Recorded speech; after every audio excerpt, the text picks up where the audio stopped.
Oh, okay. The YouTube stream title might be fucked up, but I think everything else is correct. So we'll go to the YouTube stream. No, the YouTube stream title's correct. Holy shit. What a wonderful little Christmas miracle we have. Hello, Ellie. Yes, the boss. I'm always on time. This stream has always started at 12:39 p.m. Hello, Lemon. Today is the day. Safeway was sick. My girlfriend and I, we got our new mattress delivered, and so right when I got home, I was unboxing and unrolling a mattress. Casey, thank you so much. Thank you for coming by the stream, my friend. I appreciate you. It is hater season. It is hater season. And I think the cliche line there is something I'm here to reap. I don't know. My head is all fucked up because I just watched an Instagram reel about a guy battle rapping a potato. And now my head is on terrible spud puns. What's up, Relic? What's up, Grave Robber? Hello, Dale. Lemon 3:30. What time is it for you right now? Cause it's 12:40 for me, and so like we're definitely gonna beat that. Oh, you're up first anyway. Yeah, don't worry about that. Don't worry about that. What's the plan with the Hashaton deck, by the way? When is the higher power one being finished? The Hashaton one is gonna get finished basically whenever I want to fill time on a stream. Like, I think it's lower in the priority list than obviously doing somebody else's deck roast. It's higher in the priority list than like swapping to World of Warcraft, unless I'm doing a collaboration stream with somebody else. It's higher, so it is the like lowest Magic the Gathering priority, but it is the highest solo stream priority before we swap to variety games. What the fuck is up, Nop the Mop? What's up, Glitching? Golden Forge, I see you are here as well. Hell yes. You do look like Mr. Potato Head, so it's just getting ready for your ops. Starting early today. We still don't have the Among Us meme for when I ban somebody, but goodbye, Shady. Respect. That was a good burn.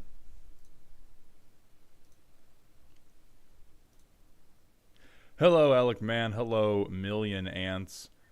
Solar, good to see you, my friend. For my rant, if you have time, thoughts on the card Perplex. I think it's hilarious with some good utility, but some people think it's egregiously bad or very mean. I'm going to preface this with, I'm not going to promise that it's an Angie rant, but I can for sure give my opinions. I'm about to get tactical, so I'll leave you on in the background while I steady up. Much love. Holy shit, Wolf. Have a good day.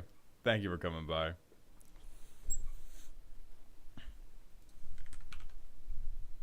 Solar Movie, thank you for the Prime sub for the 4th month, my friend. Welcome back to the dog home. Let's look at Perplex.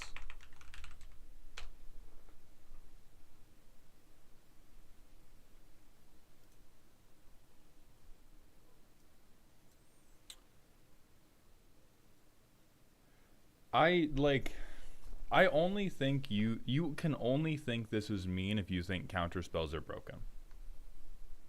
That is a skill issue. That is a, right? Like 8-year-olds. Oh, this is famously mean card versus 8-year-olds. But what this spell really says is 3 mana, I counter the spell. Most of the time. There's a couple, yeah, Alec, you'll get an email today. This is just a 3 mana spell that says, like, most 3 mana counter spells, hey, just fucking counter the spell. This even lets you, if you're, like, I'm imagining, if you're on some turbo ramp, like, if you were doing something stupid, like, I'm going to vomit my hand to ramp into Dinosaurs or Toxrill or one of those decks where you have, like, some dipshit 6, 7, 8 mana commander, and you vomit your hand to get them out. Then this doesn't even stop them. Yeah, like this, half the time somebody's going to be like, oh, do I want my game-winning spell Or do I want these 2 land drops in hand? This is, yeah, this is so fine. I think it's a, I mean, having a tutor on it, like, I feel like this card is a perfect test of, do you care about how strong the magic actually is, or are you just like 18 different biases in a trench coat? Because the counterspell part's not very good unless you flip the fuck out every time you see a counterspell. The tutor part is straight up decent. But if you flip the fuck out anytime somebody searches their library for anything that isn't a forest, you probably hate that part too.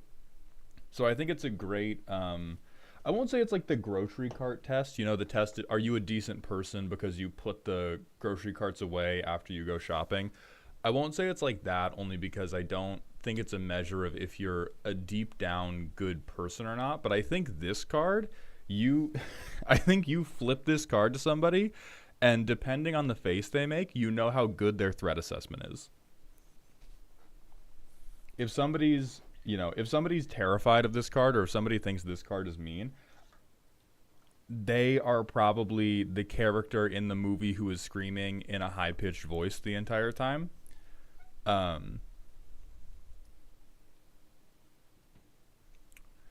mean, yeah, it can get ristic.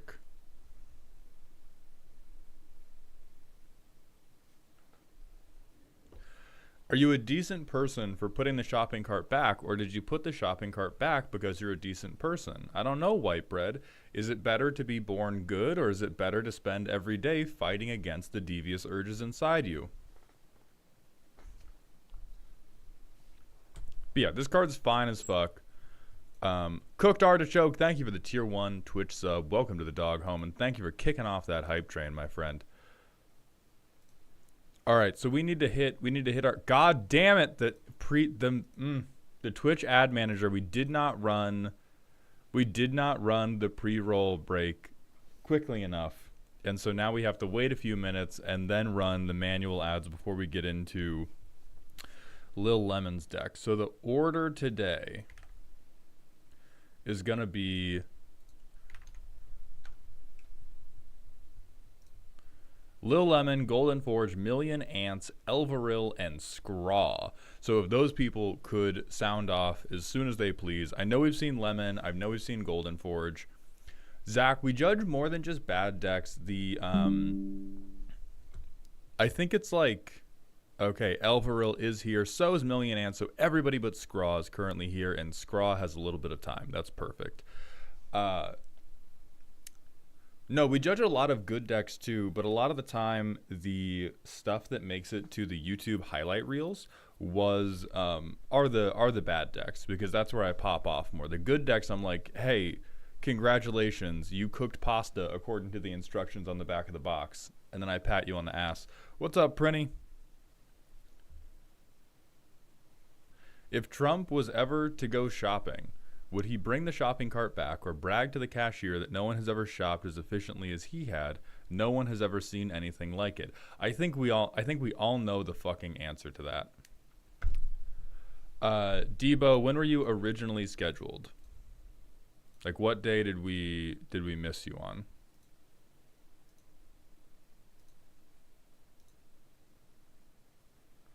Were you on Wednesday the 12th? That is when I see you on the current February list. Okay.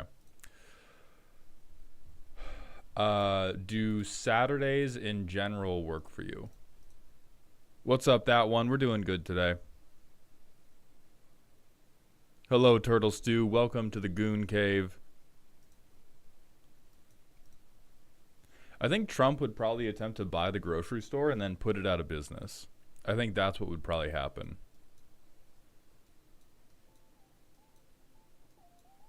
Okay. We're bringing the background music in just to haunt everybody's fucking nightmares. After 3 my time, I can swing. Okay, so we're not having you on Saturday then. Let's do, let me look at other days that aren't too full yet. Sundays are too full. You can do, we can put you next Monday. if you can do next Monday. Mr. Moon, we are gooning like motherfuckers in here.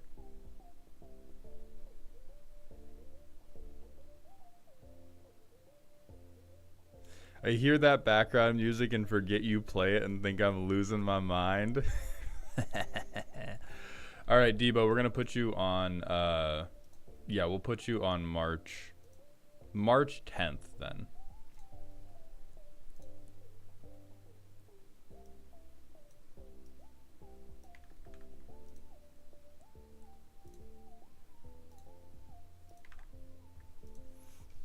You are now scheduled. Golden Forge, I hear nothing. It's very soft. It's very soft and insidious, and it will leak into your brain. Alec Man, my producer keeps saying yes, and he has big news on that, and then not answering the full question, so I have nothing for you.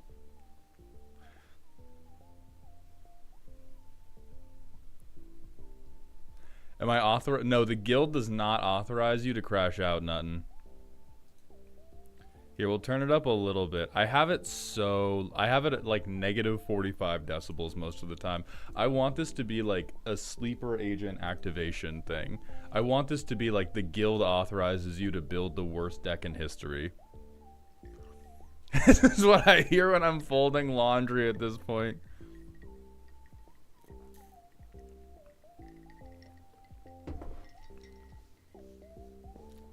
Oh, okay. You were gaslighting. Real Golden Forge.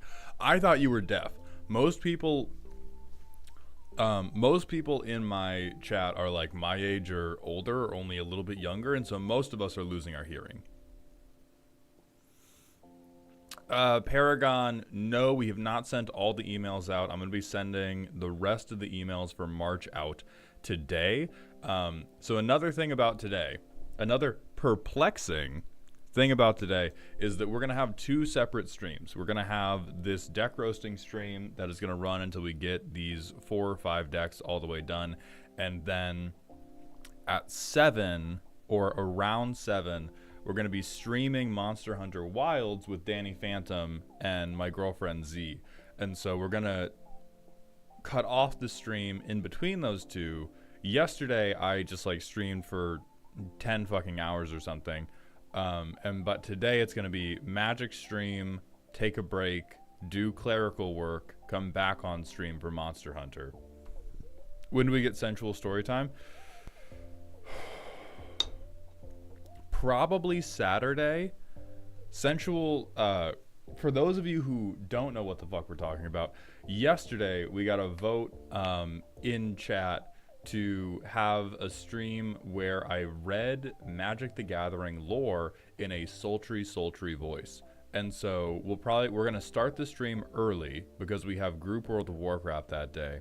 And we're going to do the sensual story time ahead of Troper's deck roast, and then we're going to do group World of Warcraft. Terrence, we're going to bring Elk back.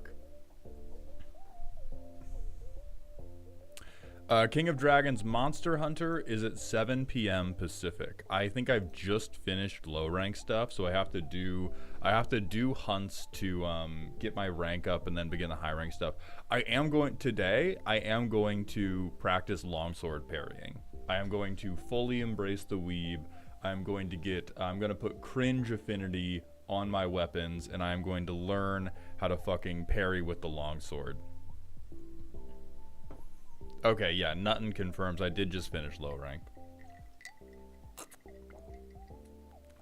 Motion for Amonkhet lore, because I remembered it better than a friend and want to laugh at them.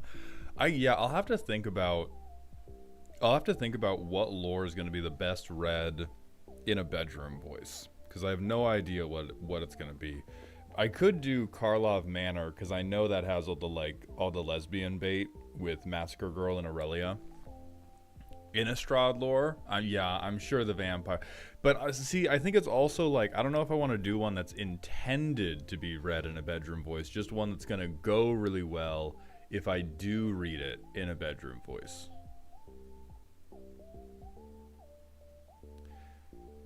Can you do a variety of voices and read Bloomborough as Daffy Duck? We are not yet in the voice actor arc. If we get into the voice acting arc, I'll try it. But the only Sid. This is about the only accent I got under my belt, and it's not very good, and it makes about half of y'all real ornery anytime I bring it out. So I've got the Badwa Blanc voice, but other than Maldhorn, Leghorn, I don't have too many things notched into my belt at present moment. I certainly don't have a Daffy Duck, whoever that is. Mage Amorous, thank you for the Twitch follow. Welcome to the doghouse, my friend. Fanfic reading hour. I'll ask Danny for advice about that.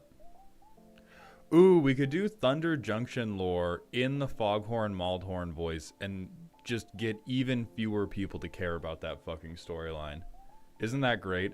I think if we do that, if we do voice actor lore read, it's going to have to be fanfic. It's going to have to be fanfic. We can't do it. I don't have the Vygar voice, though, because I stole that from the Adventure Zone. Like this, hold on, let me get into the voice. The voice I use for Vygar and for my little undead charlatans. This is just the voice of Magic Brian from the Adventure Zone.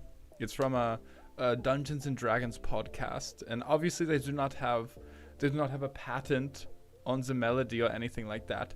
But this is, I don't class it as like a real voice. What's your opinion on Perplex? I just joined. The opinion is this card is great. This card is a moral test, because if you think this card is crazy, you are a child. If you think this card is crazy, you have confirmed not had enough bad things happen to you in your life. Troper, docket today, we got 5 people. 4 of them have already reported for duty. The only person we are waiting on is our homeboy Scraw. I keep opening the wrong Google sheet. But then, so we're doing stream, closing stream, going back on stream at 7 p.m. for Monster Hunter.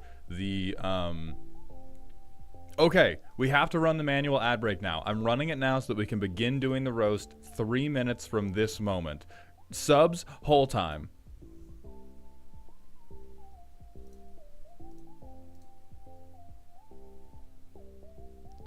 Like, I think this Perplex seems like a great hyper casual counterspell, because most of the time, hey, you probably tutor for something else.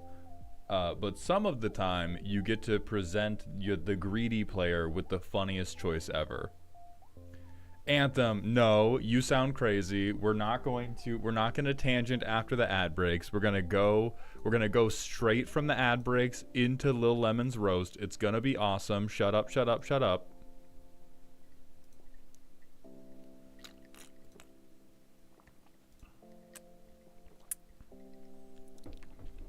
Because I think one of the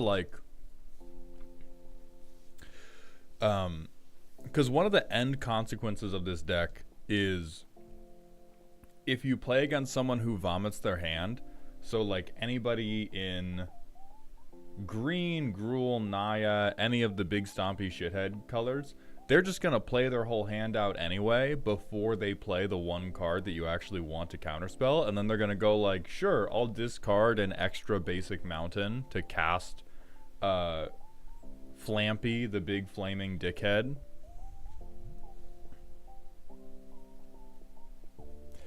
El Kyron, thank you for the Twitch follow. Welcome to the doghouse, my friend.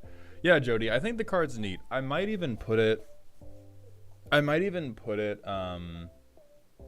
in some of my decks, because it's extremely cute. I got hit with this once, chose to discard, and triggered their trap card because they countered the spell with Swan Song anyways. That's diabolical, and I love it. That is fucking amazing. Is you dump your hand and they just have a better counter spell. So it's 4 mana, 2 cards, target player just dumps their hand, shits their pants, punches you in the face. Amazing.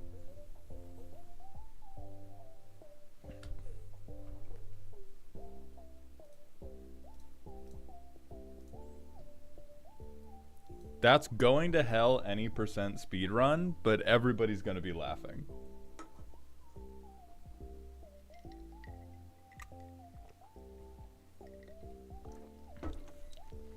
I perplexed a Galta. They discarded. Then I mana drained it. What the fuck are these two doing in the same deck? What the fuck are these two? Perplex better be the pet card in an otherwise good deck.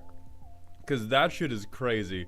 You held up 5 mana to mana drain a motherfucker after they dumped their hand to get a Galta out? You are the devil. Not yet from the Bible, but at least from like one of Aesop's fables or something.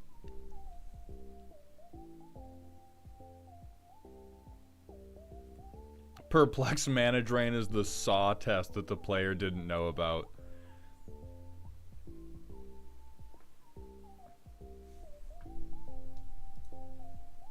Okay. I think we're out of ads. So, Lil Lemon, one last time I'm going to ask you to confirm that you are ready for me to hit you in the dick.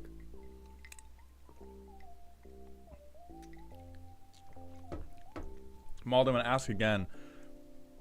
What do you think about doing a Devil May Cry Vergil podcast? Cosplay.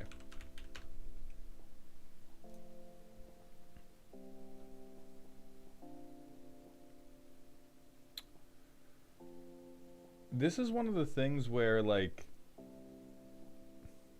how much of a cosplay is it for me to put a trench coat on? Right? If I was going to make the outfit, if I was going to make this outfit by hand, 100%, I think different story. But me as a cosplayer would be like, Z or somebody else makes the thing, and then I just got that shit on. And I feel like a Vergil cosplay, what if I put a blue trench coat on, motherfucker?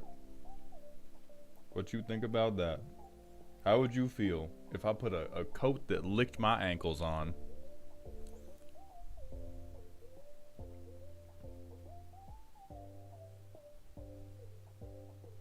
I think I got that shit on as reason enough to do it. How recognizable would this be, though? I feel like there's so many guys who are like, I have blown back white hair, I have a trench coat, and I have a sword. Yeah, like a Harry Dresden cosplay is I just don't shave for 2 weeks and I put a duster on.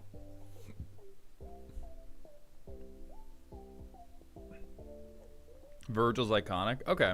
I'll think about that.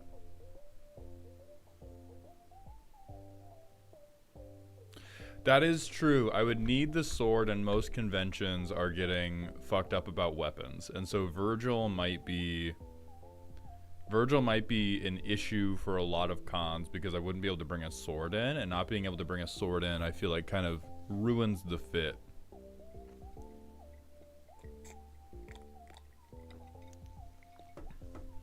Reforming one, we're talking about potential cosplays for me to do. Doodles, congratulations on your exclusive Discord role. Please tag Toxic Admin or Mauled Bean in Dear Maldhound, and they will set you up with the role.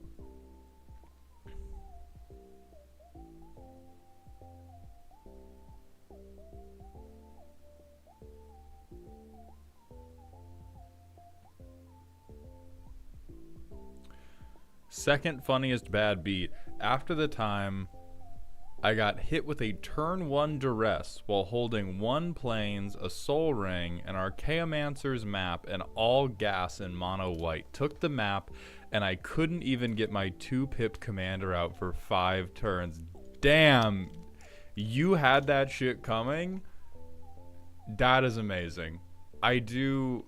Like, every time somebody says, like, oh, hand rip is bad in Commander, oh, it's not worth it to, like, attack the early setup pieces. Every story like that, I'm like, yeah, fuck it. Jeska's Will into Stone Rain, their first basic of the game. Fuck them. Fuck them. That's some biblical level greed, and I absolutely would have kept it. I mean, I don't even think it's biblical, because if you even get to take your first turn, You just go land, ring, map, and then either they commit like a ton of cards to fucking you up, or you've already won. Best/worst part is it was my buddy in the pod who told the duress caster to take the map. That's the best part for sure, not the worst. That is for sure the... It's awesome that your friend was like, hey, I know you don't know this guy, but he's a fuck-ass loser, and you should take his fingernails. Oh, map happens turn 2. Oh, true. It's 2 and a white. Okay. Oh, then yeah. Oh yeah, you had that shit coming three ways from Sunday, brother.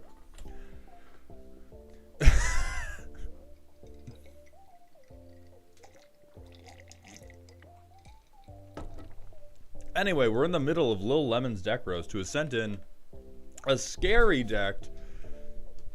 I'll tell you what, I agree it's scary only because it's on Architect. Oh, fuck you. I can see the URL. Gishath Extra Combat 2.0, you dipnut. Okay, I'm back with my Dinosaur BS, baby. This time the deck wants to use extra combat mechanics to maximize Gishath triggers and win as soon as she comes into play.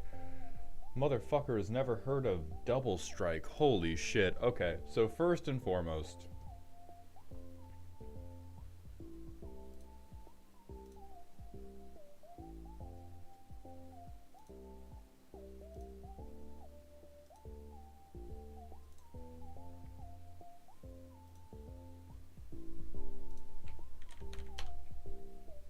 we're putting your deck on a real site.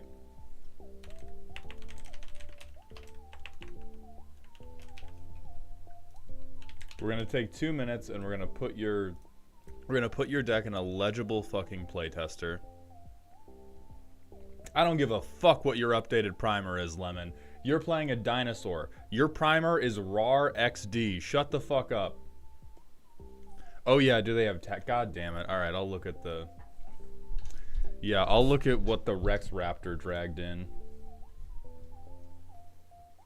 Anti-non-dinosaur artillery. Okay, one-sided board wipe.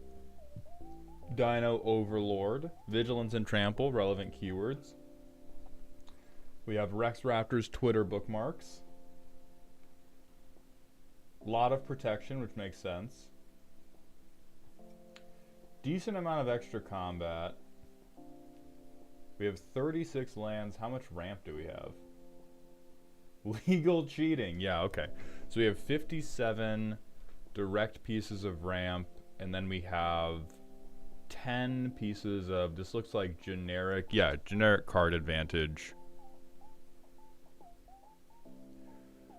I don't necessarily think you need, well, first they have 21, not 12. I think we've caught Elikman having dyslexia, but I do agree that for all the money that you do have, the idea that you're going to be able to drop Gishath and then have an extra combat after that is phenomenally unhinged with anything but like Karlach. Because everything else, or like Karlach, Combat Celebrant, Chance for Glory, you keep this card only because you deserve to lose the fucking game.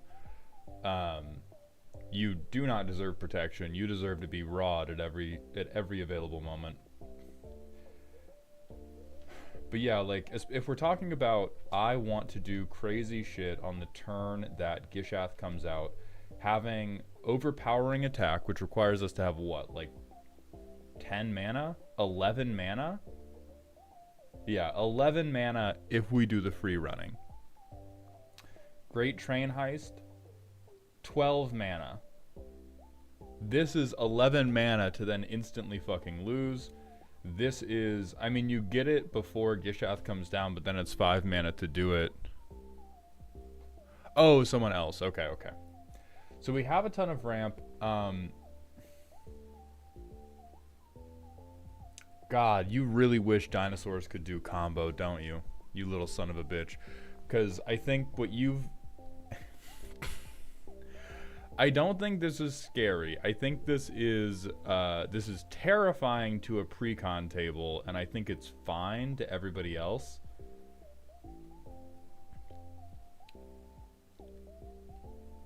I have to just play test this and see where it's at right now. So we have lands, and we have nature's lore, and we have Cavern of Souls. So literally nothing else matters. Oh, can we hold on?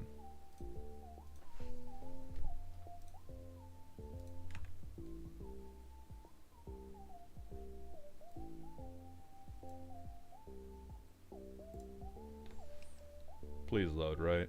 Okay. Oh, fuck it. Put the...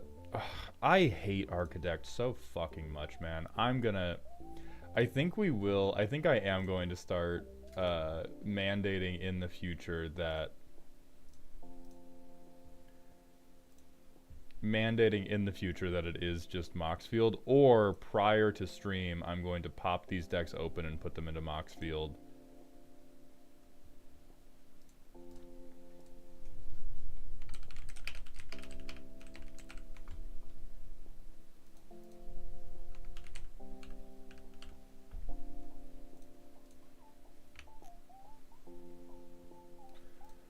Alright, so now we want to import.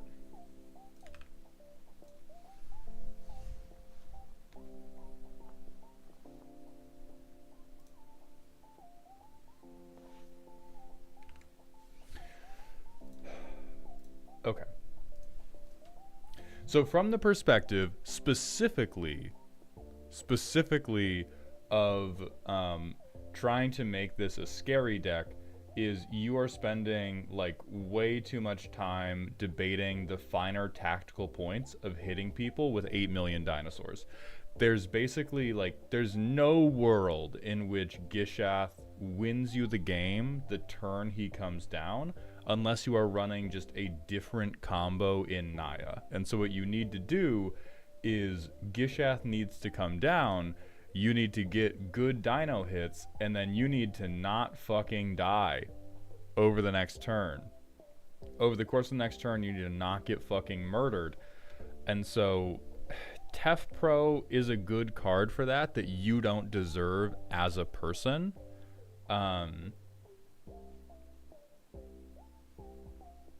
Smuggler's Surprise, good as a different heroic intervention. I think Rhythm of the Wilds unfortunately makes sense. Same goes for Flawless Maneuver and... yeah. So most of these cards make sense. But I really think this extra combat shit is smoking crack. There's no shoes in there, but you have Tef Pro and a Chrome as well. I actually think that makes sense, Spellbreaker. I think the lack of Tims is irresponsible, but it's a totally understandable level of irresponsible. This guy, I don't think they give a fuck about Gishath. They care about playing with all of their action figures. They have a million action figures that they want to resolve, and you're never gonna fucking get to because you don't have any goddamn Nikes. But I understand why you did it.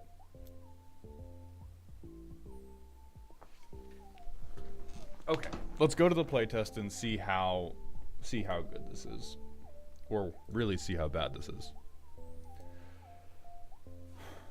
So we get Windswept Heath. You have a Triome, right? You're not... Interesting, no Triome.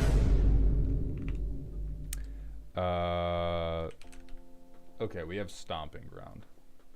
That's fine. I can work with Stomping Ground. Oh, it's Jetmir's Garden. Okay. Do I explore or do I nature's lore? I'm gonna explore. Turn 3. So we can Paleontologist and nature's lore. We'll get Jetmir's this time. So in the world of Scary, you have lost the game at this point. In the world of Scary, somebody has already killed us. In the world of Spooky, we are still cooking with something. But the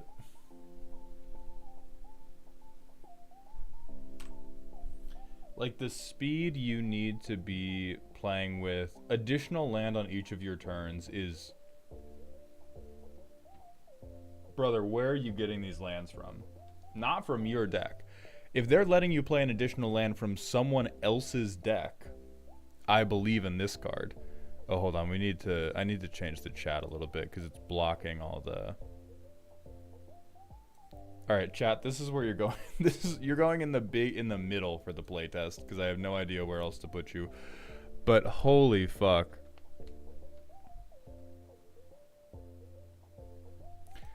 This deck is technically theory crafted. I normally run Pantlaza. Bro, theory crafted yelling loudly into his mirror. Holy shit, Lemon. Chow, thank you for the Twitch follow. Welcome to the doghouse, my friend. Okay, so you theory crafted it by Googling the word dinosaur and going, cool! Good to know. So I think we would have played... Bone Horde on turn 4? Yeah, Bone Horde's just a good card. So we would have exiled the land and exiled Tyrannax Rex. So we get a 3-1 and a treasure.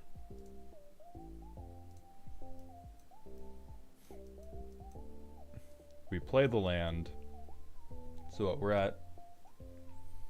I mean, we can just play Tyrannax Rex.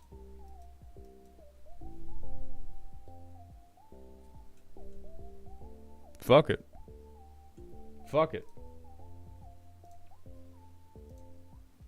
And then we hit somebody and we hope that they begin dying really quickly. And then the turn after this, we've had Gishath mana, so we hold open. Oh wait, I forgot we do this. We do this. So we get another bird, we get another 3-1.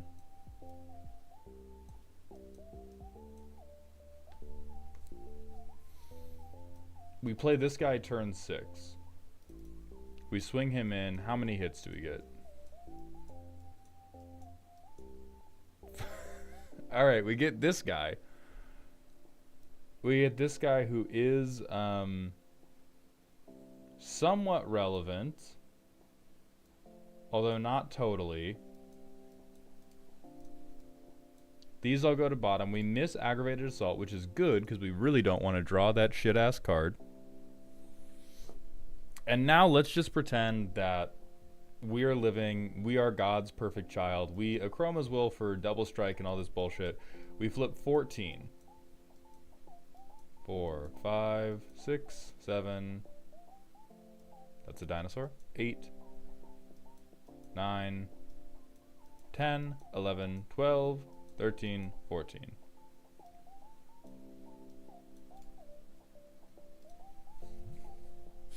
So 5 out of 14 is not very bad.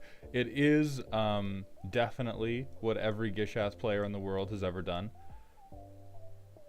So we get to remove something. Trampling creatures make us even more dinosaurs. Wrathful Raptors make sense. I think Kogla and Yadaro makes sense for just another like removal on a body. And then this ramps us. So like stuff is happening. Yeah. If we Achromas, everybody's dead, nothing else matters anymore. So it does work. You have done the base dinosaur thing, and now that we've established that you've done the base dinosaur thing, I will pull up whatever debauchery you have submitted on your primer.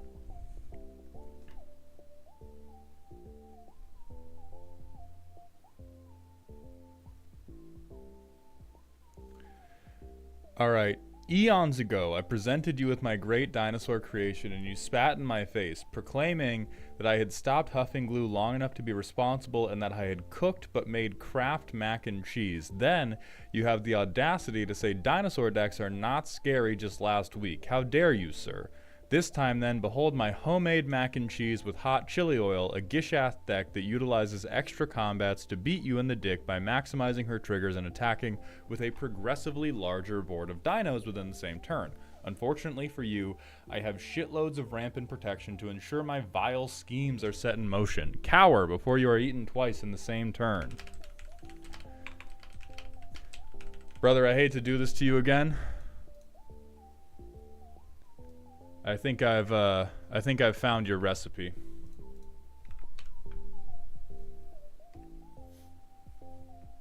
You think you're slick? Lemon, you think you're slick?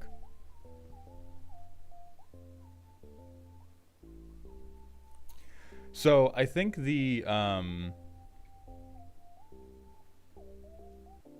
here's the little bit that I will give you. Here's the little bit that I will give you. You do know how to build a curve out into Dinosaurs Beat You to Death. They do teach that in preschool, but like you fucking heads up gaming in preschool. Heads up gaming in preschool. And it is definitely cute. It is definitely cute to go for, I'm going to do extra combats rather than just, I'm going to swing once every turn and I'm going to hope that you die to my one dinosaur flip every single turn. I do think the issue is, now if I can put you on a little bit of game, I think what would actually be spicy is if you figured out a way to do like Gishath. If you wanted to make a deck that was actually like scary Gishath, then what you could do is Naya stacks that somehow eventually infinite combats Gishath. I think that is something that you could legitimately try to do that would legitimately be a little bit of cookery. But now there may also be an issue of definitions here where we are misunderstanding or we're thinking of different things when we say scary. Because what you do have is you do have lethal over the course of like 5 turns. Unfortunately, any deck that I would call scary is beating you to a game win. They're just not doing lethal damage. Also, Jay Arlington, thank you for the raid. We're looking at a dinosaur deck that may well be confused with Hot Cheetos mac and cheese. Let's shout out our friend Jay.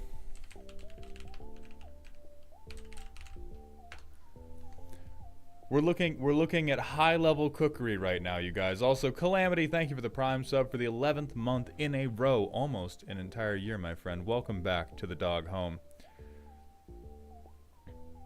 Do we want dino decks being scary, though? I think it would be great for the population if they had one deck that was actually good. I also don't believe you can make dinosaurs unique or interesting. It's an inherently Timmy archetype, and it does what it does well, but it's all craft or at best Annie's. I do mostly agree with that. I think if we were gonna make an attempt at it, we have to go to Scryfall and we have to look at like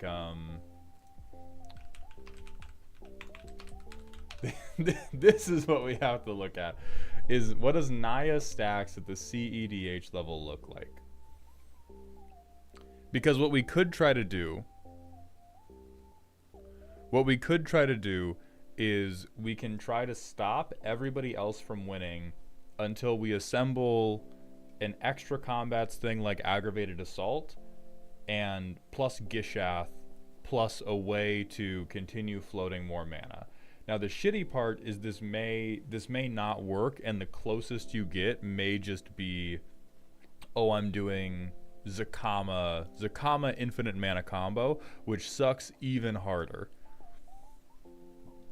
If you have Pentalaza or Gishath in the command zone, you are making boxed. We will fucking see, Spellbreaker. Because right now what you have is you have a stock Gishath list, and then you have 5 dead cards in it. I think everything but, I like the Karlach inclusion and only 50% because she's mommy. But for the most part, you have a you have a straight out of the dealership Honda Civic for dinosaur decks, and then you have 6 cards that don't work. Or really 4 cards that don't work. I think Great Train Heist, Chance for Glory, Aggravated Assault, Overpowering Attack, and those. are like, these cards are just so mana hungry that if you got to untap with these, you would rather just untap with a Chroma's Will and kill everybody in the one combat phase God gave you. If an infinite combo stacks deck is what an actually good dinosaur deck looks like, can you elaborate on how that implies every other dinosaur deck is not actually good? Please. Yes, so when I talk about actually good in the context of how do we make a Gishath deck scary, I am moving away from talking about motion, and I'm talking about raw playability. Because you can choose to believe that your whatever Gishath creation you copy pasted out of EDH rec and then changed 2 cards on has motion, but realistically, once we move up to scary tables, once we move up to, I'm talking about like WotC bracket 4 tables, by the time you're tapping out almost every turn to try to ramp to your commander in metas where everybody is either packing removal, or if they're tapping out to try to win the game from like turn 3. I've played at these tables. I've seen these tables play even when I'm not there. What is going to happen every single time is when you get halfway through the sentence, "let me cook," the kitchen has exploded because the Krakashima player has gone pseudo-infinite and busted everywhere. The Yuriko player has flipped their 3rd Blinkmoth infusion of the game, and you're at 1 HP. Like, dinosaur decks are plenty strong at casual tables because nobody wants to kick sand in the baby's face before you do the thing, and then the moment you do the thing, your thing is eating my giblets, which is not super great for me. And so in bracket 4, which is where this deck is intending to be, you get counterspelled once and then the game is over. And so Lil Lemon is breaking away from the rest of his ilk by saying specifically, I want this deck to get a PhD in playing actual Magic the Gathering. Now, I'm hearing reports that there are actual CEDH Gishath lists, so we can look at these. Bracket 5, baby! Okay, so we're on all the fast mana, so we are trying to, like, turbo Gishath, but we're only on 29 lands. And then I assume we don't even have a fucking primer. We don't even have a primer.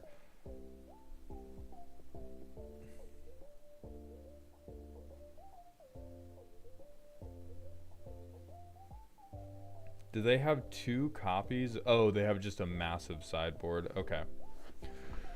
So that's fine.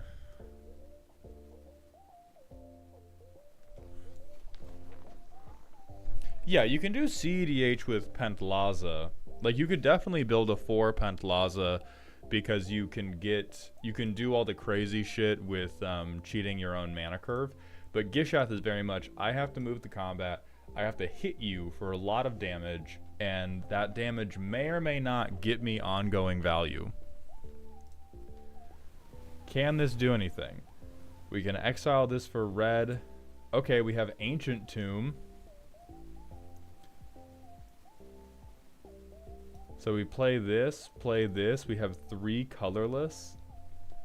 I don't want to I could exile this to play Hunting Velociraptor, then if we don't get another red source, we never cast our commander. I'm gonna fucking do it, fuck it. Let's see if this is the dream you want, Lemon. And I would have drawn for turn, okay. So now we do this. We can exile this for a green, but we can't actually do anything else. We can Everybody Lives. So we can hold up mana to stop somebody's win attempt. Holy fuck. We turn 3 Gishath. Turn 4, I'm gonna lie to myself and pretend nobody's removed Gishath. We flip 7. We get Apex Altasaur, clear the board. We kill an Orcish Bowmasters, and we attempt to target a Rhystic Study, but it's not a creature. And then we have all this shit, and we're cowering behind this one copy of Everybody Lives, and I guess a fucking Lightning Bolt. No Otter Pirate, no he doesn't, because to play him for that little mana, we had to deal combat damage with Hunting Velociraptor, which means we had passed through combat.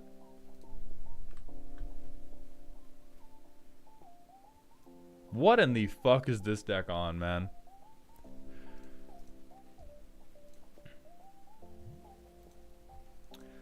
So yeah, okay, based on what we saw in that deck, I do think Gishath is doomed to cooking craft mac and cheese, but like you can stir faster and faster and faster, but you're never doing anything but opening the box and putting the noodles in the fucking pot, dude. You could definitely do it with Pentlaza, but it stops being dinosaurs. And I think the ultimate issue you are suffering from is that difference that I've talked about in videos of casual, you are working on your jump shot, and high power CEDH, you need a fucking Rasengan. It's just different avenues of gameplay. If you want to be doing beatdown in CEDH, you need a tremendous amount of board control. Like, you need a tremendous number of ways to stop other people from winning the game, or you need to be lucky as fuck. Right? You could just be lucky and swipe a game because maybe the 3 other people at the table have a shootout and they blow each other's kneecaps off, and then while they're laying on the ground going, is that a dinosaur? And then they scream and die. But I don't think you're ever getting there by just being like, what if the dinosaur was even bigger? Oh yeah, you could do good Atali. Good Atali can rock and CEDH. Shrinkledink, thank you for the Twitch follow. Welcome to the doghouse, my friend. But yeah, this is pure vanity. This is an up-jumped dinosaur player thinking they've learned how to do math.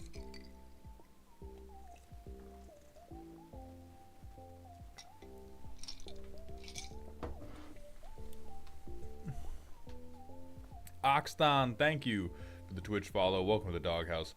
Yeah, this is great for 3. This is great. Hey man, you boiled the fuck out of this water and you opened the fuck out of that pasta box before you put the pasta in the boiling water. And I'll tell you what, I love how you opened that jar of marinara sauce before you poured it on the pasta. Wait, we PNG tubed? What the fuck?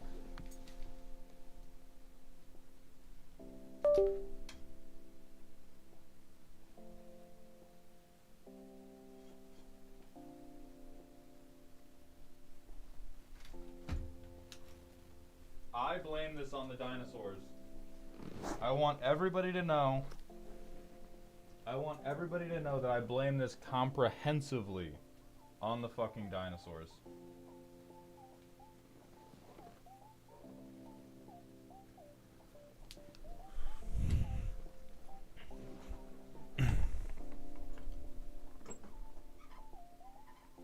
Yeah, we're gonna PNG tube on me side-eyeing the fucking Tyrannax Rex.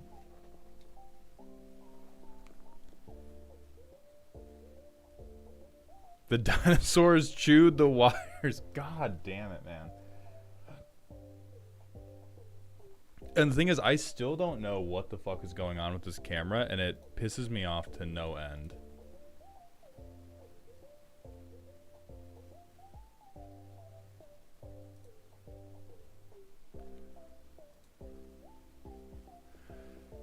Mauled, have you seen Compton Swarm? That sounds like a gang. Okay, we can close this. I mean, we're not going to get a new camera at this point because this camera is new. Alright, I'm going to go Compton Swarm. Oh, they definitely meant Compy. They definitely meant Compy Swarm. But... oh, we can't be asking about this for this deck, right? Like, this card is downright okay. But we're not talking about it for a dinosaur deck, right?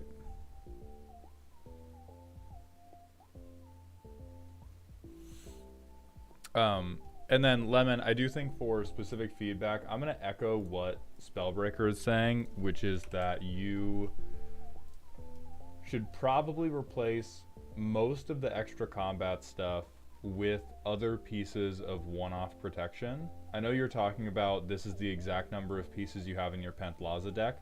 A very meaningful difference is Pantlaza is going to come down much sooner. And if you have this much ramp, it's going to be easier to replay Pantlaza another time. And I believe Pantlaza even triggers themselves, right? Do they or do they not? Yeah, like Pantlaza entering, you get to discover. So if they shoot Pantlaza on site, something else happens for you. But if you play Gishath and they shoot Gishath on site, you just kind of make a womp womp noise. And then you deflate slowly like a sad whoopee cushion. So for Gishath, it does need to be very, very big on this guy has to live through combat. Yeah, given no counter. I mean, if one person shows you a counter spell, you just piss, you apologize, you pick up your stuff, and you go home.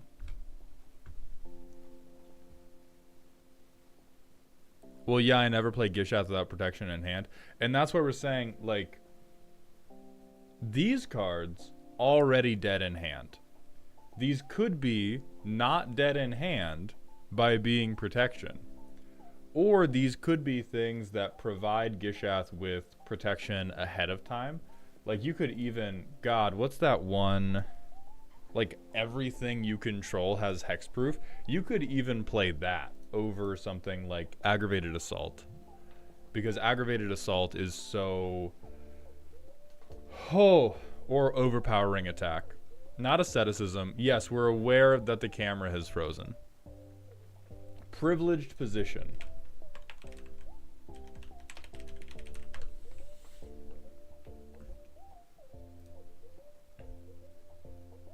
Even this would be less greedy than running this extra combat stuff. You could be running Privileged Position. You could be running Asceticism. You need a no-no square. Or Ascetismo.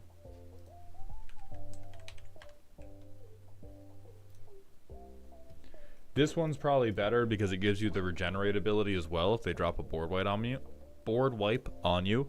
But overall, the idea that you're going to get to every one of these cards, not everyone. I need to do a better job of separating Combat, Celebrant, and Karlach.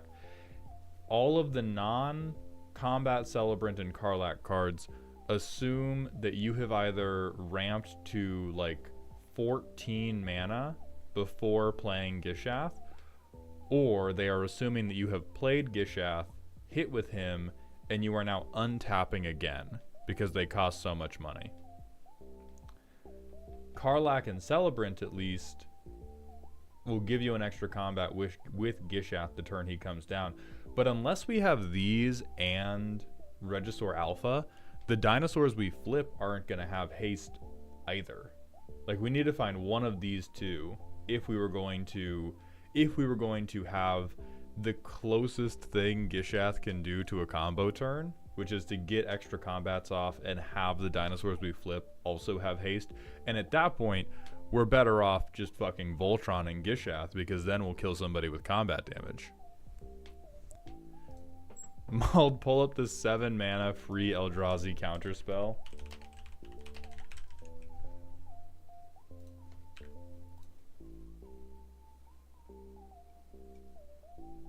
There it is.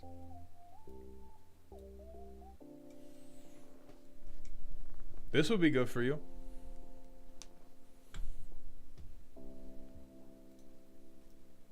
I'll move this back over to the side. So we hit them with, you hit them with Not of This World, and then holy shit, you actually get to take a turn with Gishath. That would be pretty crazy. And this isn't, you know, you wouldn't put this in as a counterspell, but you would put this in specifically as a, hey, this is a protection piece for Gishath specifically, but it's always better. It is always better than, hey, I have Aggravated Assault and nothing to do with it. What stuff from considering would you put in?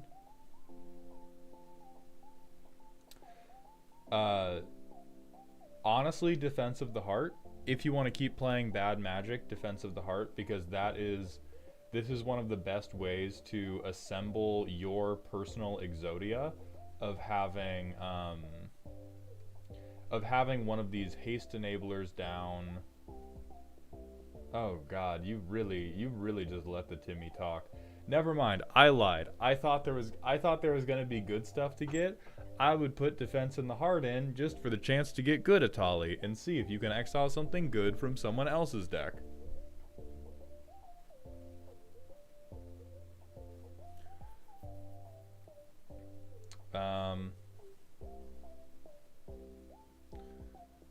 Dawn's Truce and Clever Concealment I would recommend. These probably go in over extra combat stuff.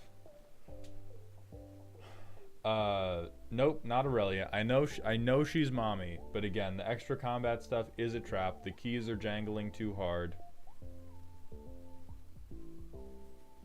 SWAT is at least as playable as Bolt Bend, if not more playable.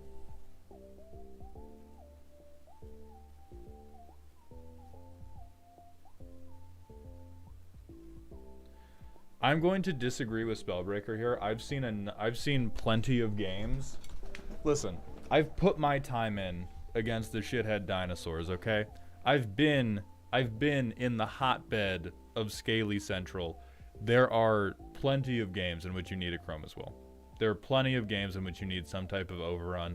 It is astonishing to me every time, but there are multiple games where the dinosaur deck will actually stall out because they don't have a solid hit. Like, they have a hit where they'll get some amount of damage through, but because of their dumb little T-Rex arms, they only get to do like tiny scritches rather than actually eat someone whole. I just hate dinosaurs. I hope this helps. Bro said, I hate dinosaurs, so I lied. Mox Amber is ridiculous. Mirari's Wake is ridiculous. So Mana Vault, I think Mana Vault specifically is a recipe for you just scooping early because it gets you to play you get to turbo out Gishath once, and then based on the rest of this deck, Gishath gets immediately killed by somebody role-playing Monster Hunter. And then after that, you hang out for a while. Do not play Parting Gust. Do not play Pyroblast unless it is a meta call. Do not play this. I'm not going to tilt that sideways. Do not play that. I mean, tutors aren't the worst for you. Like, I think there's a lot of situations where you do like tutors. So I'm not going to say no to Savage Order, but I think the Craft Mac and Cheese part of this deck is, yeah, you probably run Savage Order and you probably just sacrifice like literally whatever to play good Atali, and then you just run that instead of whatever bullshit you've been on. Please play the Aether Spark, actually. I would love to see more Planeswalker decks lose. Please put this dog shit in your deck right now.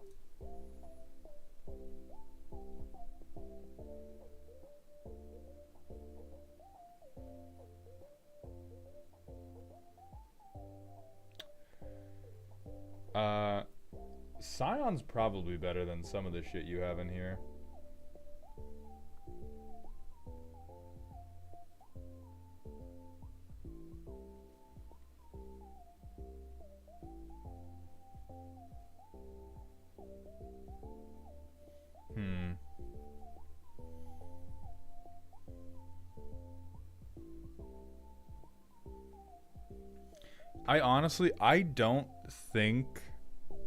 I don't think I believe in Ravenous Tyrannosaurus the more I look at him, because he do have that shit on. However, this Gishath deck does not look to me like it's going particularly wide. Most of your hits are from maybe one dinosaur, maybe two dinosaurs, And so you're bringing like Ravenous Tyrannosaurus into the party, and at most he's going to sacrifice the one guy who drove him there, and he's going to be a 9/9.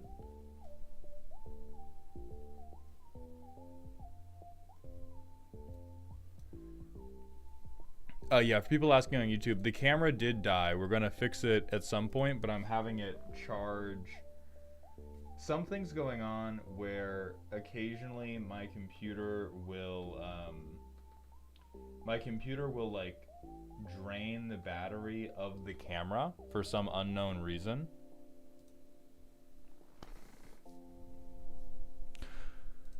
Why dinosaurs on a spaceship over any other big dino? Evil Lemons, if I was going to dissect the internal workings of Lil Lemon's mind, I would presume it's because they think spaceships are cool. I'm pretty sure it's because they think spaceships are cool.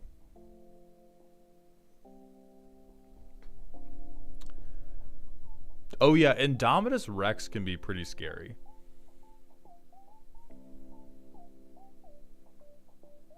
In fairness, spaceships are cool. But they said it's for the vigilance and trample effect. I think vigilance is overrated. I think if you're a dinosaur player and you're concerned about vigilance, you got to turn in the card, man. Cause why do you care about a crackback? You're the dinosaur guy. Tramples whatever. But honestly, like, I do want to know why you aren't just having Gishath say 1v1 me, bro.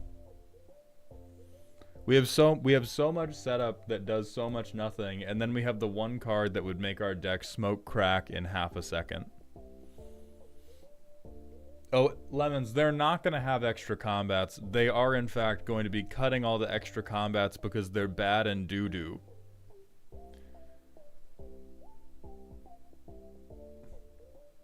Vigilance is for people who are worried about the opponent surviving your swing. Yeah. But I would recommend Duelist Heritage. I would recommend, honestly, anything that gives double strike. So we could do... I don't think we want artifacts, or I don't think we want expensive artifacts.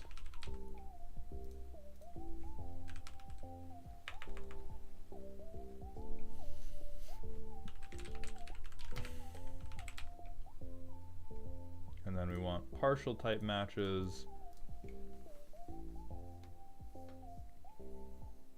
Enlisting is whatever, warriors or whatever. You're not on dragons.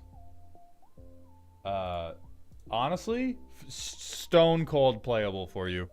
Like if you want to do, I'm going to have the most fucked up Gishath turn of my entire life, rather than set up pieces to try to get a whole ass other combat, just stick permanents that are going to let you double strike Gishath.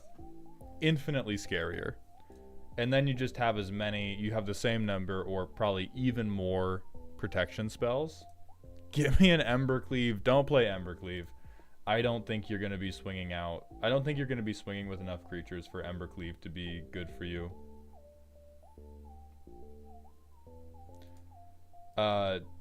Straight up, bad card. Not for Gishath, baby. Not for goddamn Gishath. Unnatural growth, same shit if you squint. True, Avatar. Chameel may be great in this. God. We can't be arguing for Chameel. We can't be arguing for even less responsibility in this deck.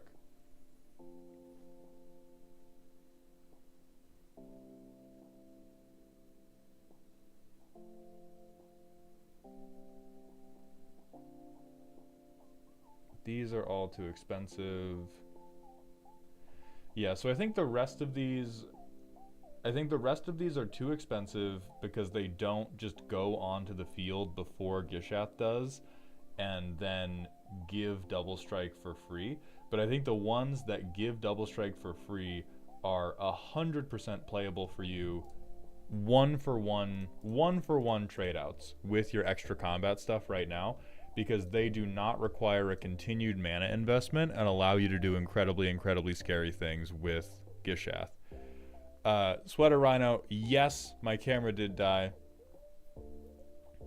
I would not recommend I would not recommend equipments. We are already mortgaging 3 different homes, 2 of which we don't own, in order to resolve this man, and we have to resolve him with mana held up for interaction. We not only have to count to 8 for Gishath, we have to count to 8 for Gishath, and then count to 2 more to, like, Boros Charm when they immediately try to shoot us in the forehead. And so if we're going, okay, we're going to play Gishath, and we're going to have open mana to protect him, and we're going to have open mana to equip, like, lizard blades or some shit to him, at that point, like, just have the Fairy Queen blow us. So I wouldn't recommend any equipments for this. Blood Mist really is just less versatile, more expensive Duelist Heritage. Oh yeah, Blood Mist is definitely worse Duelist Heritage, but the effect of Duelist Heritage is so fucking powerful for us that we don't care. We will take great value Duelist Heritage because Duelist Heritage makes us bust.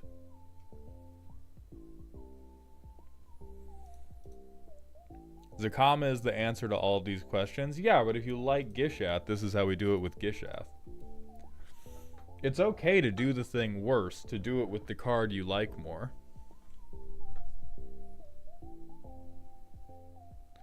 You should be able to drop Gishath safely without more than 1 extra mana.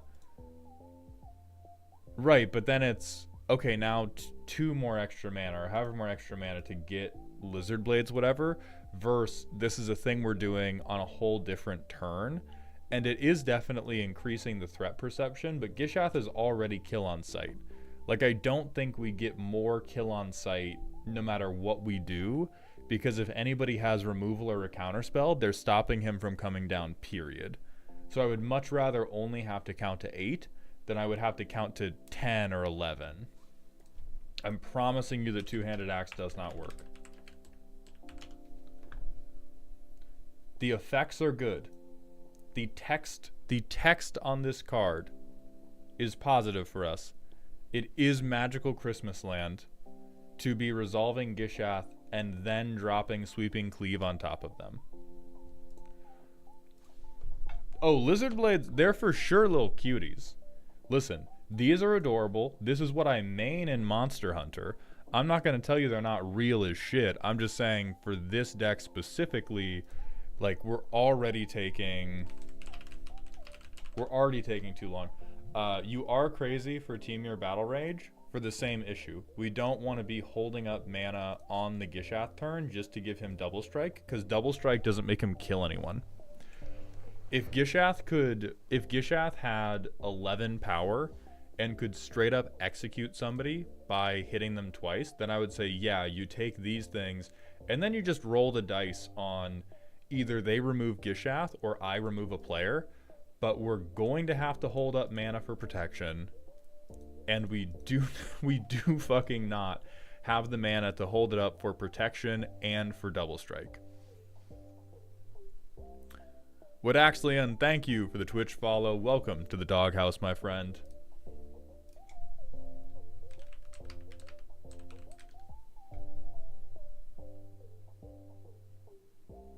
Who suggested this shit?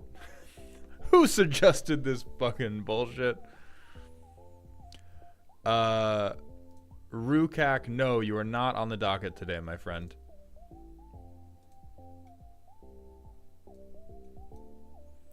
You could start doing stuff like Zapandril. Like, if you want to do... Again, this is not the recipe for the strongest Gishath deck ever, but this is a recipe for the biggest individual Gishath turn ever. Is all of your big setup things are like Blood Mist or Zapandril, or I did like... I like this because it helps all of our dinos. Like, this turns all of our dinos into near lethal damage very, very quickly. So if you want to do Gishath is a big fucking maniac, then this is the crack that you sprinkle in Gishath's Kibble Bowl. It is not Aggravated Assault. It is not, I need to have 12 mana to do anything in this game of Commander. It is, I play Gishath a turn later, but because I've played him a turn later, either Gishath or everything I play is infinitely more threatening. And then I would probably bring in some of these extremely conditional tutors like Savage Order and Defense of the Heart. You probably want Dawn's Truce and Clever Concealment as well.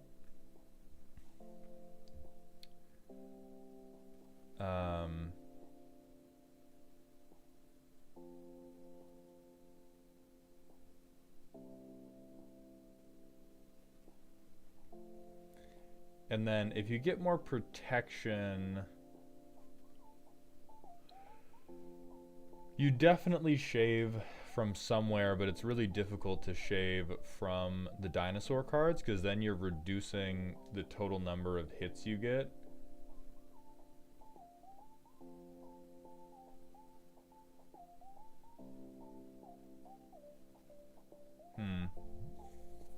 So the cuts are hard. The cuts outside of doing double striking is very difficult because yeah, you're not going to get away with less protection than you currently have. You're probably not going to get away with fewer dinosaurs than you currently have. And so to start with, you may just want to 1-for-1 swap out extra combats with double strike and see if that feels better, and then continue to make edits from there. Nope, it's not cutting lands, Firebite. We are not cutting lands.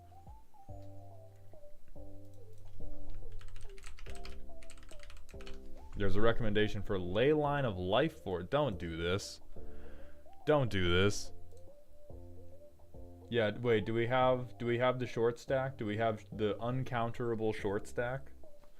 Nah. So rather than Ley Line of Light Force,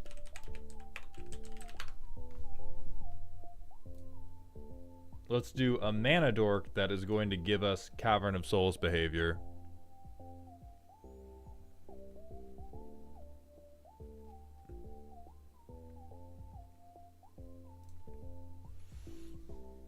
So let's put you on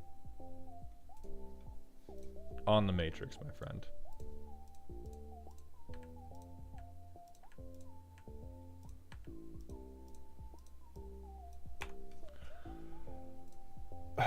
I mean, I think this is definitely greedy. I almost want to put you on Chaotic because you were so convinced that you had cooked. I'm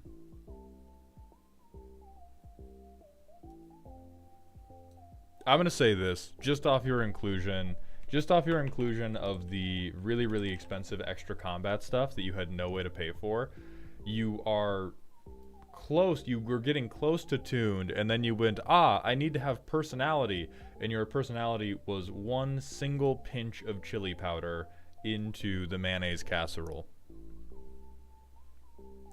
Danuget, thank you for the Twitch follow. Welcome to the doghouse, my friend.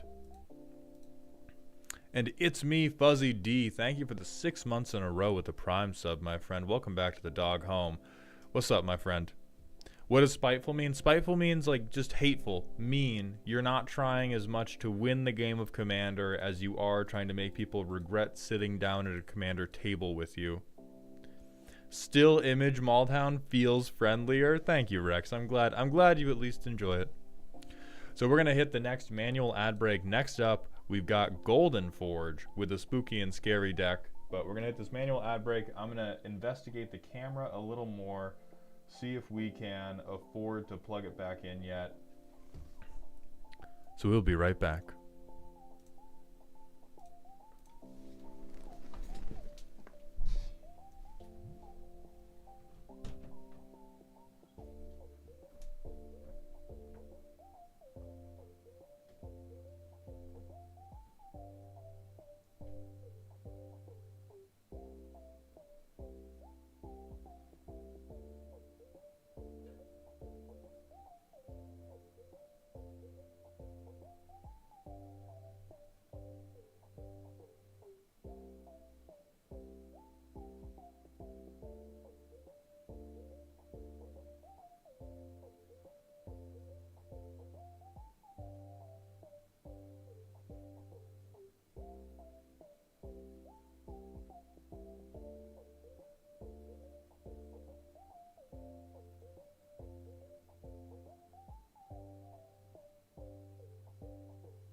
Okay, gang.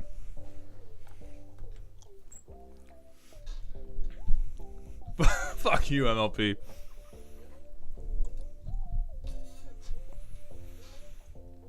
Okay, we got 5 on the spreadsheet. Quantized Foam, thank you for the Prime sub. Welcome to the dog home, my friend. I appreciate those Bezos bucks. I want to risk it on the camera, but I know for a fact it's not going to hold. So I think we have to PNG tube for a little bit. Lemon, I'm glad you enjoyed it, my friend. This ad break brought to you by Mountain Dew. Check out our new magic cards. They'll Aether Spark you. I'm wojacking for the camera like my face isn't fucking frozen right now. Excellent. Oh, hold on. Does the PNG tuber work with this? Oh, I like that. I'm okay with that. That's a good still. I fuck with that still very much.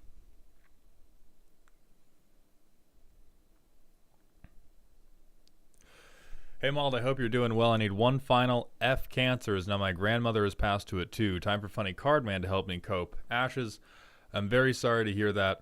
Can we get a fuck cancer in both chats, please and thank you. We're gonna shoot cancer in its unsuspecting penis with my frozen forehead. Thank you, Twitch chat. Oh wait, we have to come back to the normal screen so that the chat compiler's actually coming up. Silly me, silly me.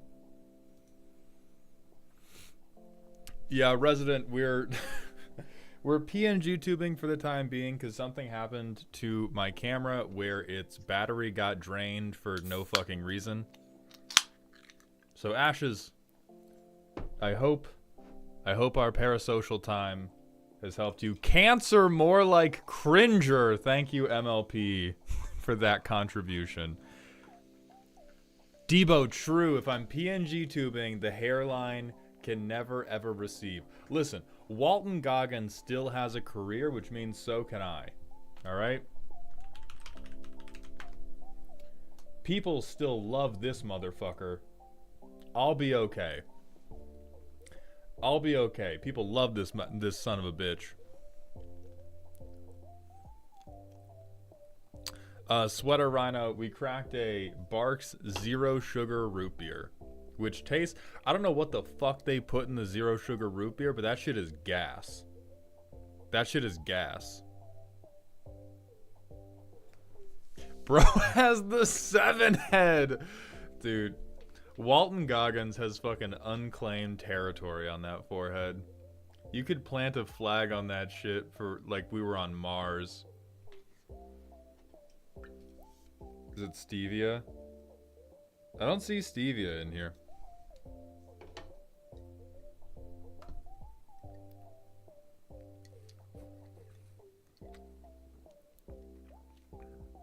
Quick Sav, I have no idea if you can. I don't know what Twitch's auto mod does.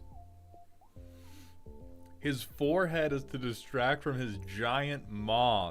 My man does have some Attack on Titan teeth for sure. God, he looks so crazy. One day that's gonna be me. Look at this fit.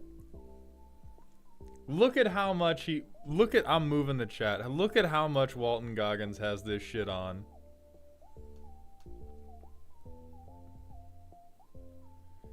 The level of self-assurance I wish to have to match this man's energy. Bro looks devious. Bro looks devious right now.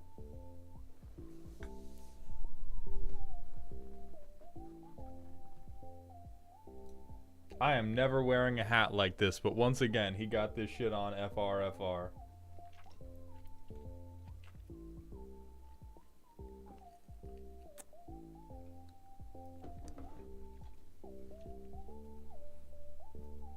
He does that shit for the love of the game. True, Fallout, God, I cannot wait for Fallout Season 2. That show was awesome. Bro looks like a trickster god. He is our leader. When we have the national meeting of dastardly white people, which is different from the meeting of evil white people, like Trump, Cheney, all of them, they go to the evil white people meeting, not the dastardly white people meeting. Our conference has like Ryan Reynolds and whatever actor played Loki. That's the dastardly meeting. He's the chairman. Walton Goggins is the chairman. Yeah, Tom Hiddleston.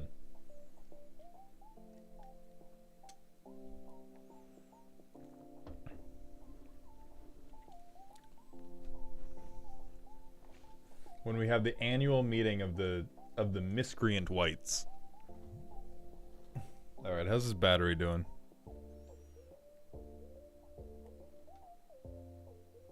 Okay.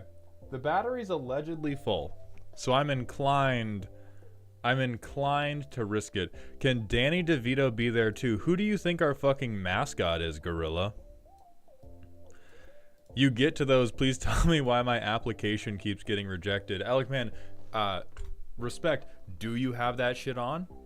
You don't get your first invite until you have an objectively ridiculous outfit where you do have that shit on. It's like the Harry Potter owl, but it only comes after you rock something that should look amazingly stupid. Where's the space cowboy outfit? This is how he earned his stripes. This is how he won the chairmanship. I don't know, wizard cloak, does that count? No, wizard cloaks just look cool.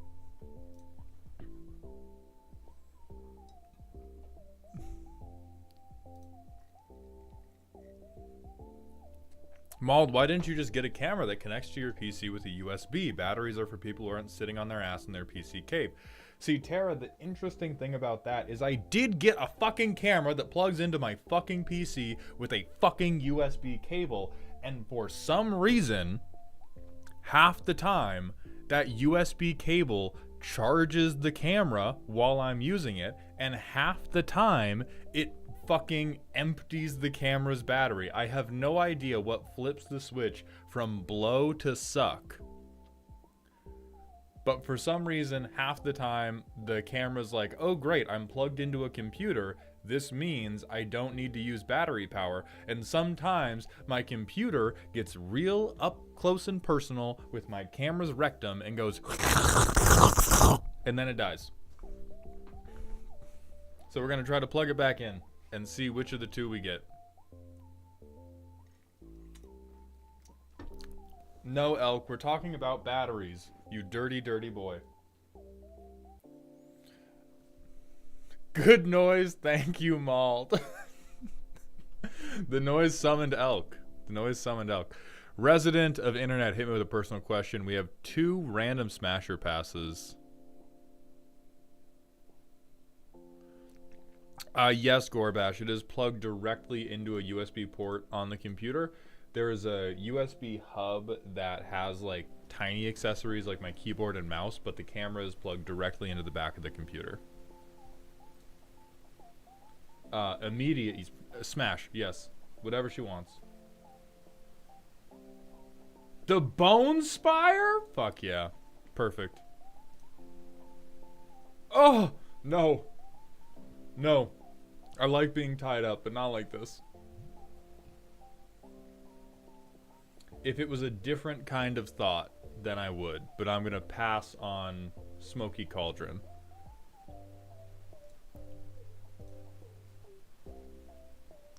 Is the camera like a phone? When you plug it in, the CPU asks to look at files or change devices. No, it is a God, it's a Sony camera, but it is just like a straight up normal question. Can we have a hand reveal this stream? Yeah, if the camera works when we plug it in, we'll do a hand reveal. Oh, true. Check other printings. Do we have sexy printing? Okay. Potential. Yes. Yes, potential. I do not want a handy from an old Englishman, so no on this one.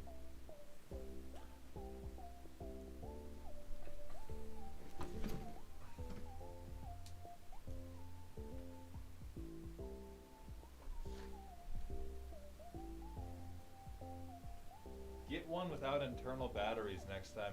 I mean, you guys are crazy that you think I buy my own cameras anyway. Like, I got this from my producer, who also doesn't know why. Like, honestly, you guys, probably the cringiest internal belief that I hold is maybe I am secretly magical because technology doesn't work around me. Like, reading the Dresden Files has been intensely damaging for my internal psyche, because I'm like, yeah, I don't know what I'm doing, because everybody I've ever talked to troubleshoot this in person has been like, yeah, should work now. Doesn't work. Maybe I just got it like that. I don't know. I'm just saying. Maybe I just got it like that. Think about it. All right, we want a hand reveal. There it is.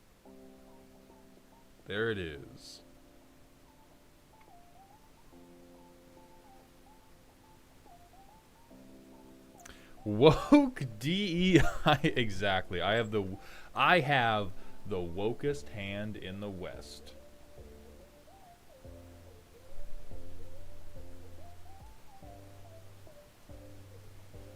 Okay, so we put this here.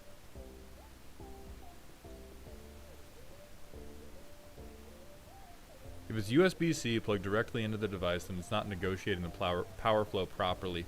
I mean, Gorbash, that sounds right. I have no idea how to fix it.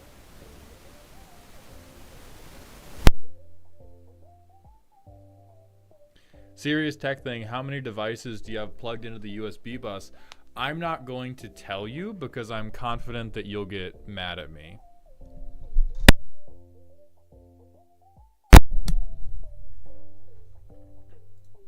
Okay, we were getting weird static. I tried unplugging and replugging the microphone.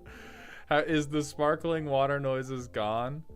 Jomi Bug, hit me with that personal question. You're probably overloading the bus. I don't, how do I not? Okay, I'll figure out a way to not overload the bus. I'll figure out a way off stream to somehow consolidate the, like, because I have to have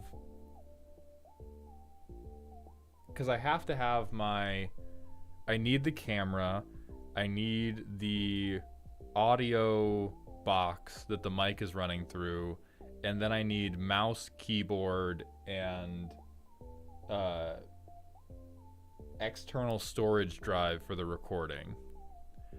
And so I guess really what I'm frustrated with is, like, how the fuck are other people doing it then? Because when I've asked other streamers about their setup, like, I have a comparable setup to other people who stream without this shit happening all the time. We'll find out that Mauled is that asshole with power strips where power strips connected to power strips. No, I don't do that. I do not do that. Okay. Golden Forge, are you here and ready? And then Million Ants, are you here and ready as well?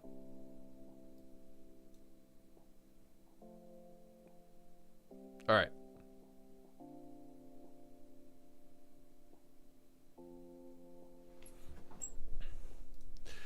Okay, Golden Forge has sent in a spooky and scary deck The ultimate Unset deck, designed to be able to handle as many funny, bullshit, and illegal cards as possible without becoming too jank.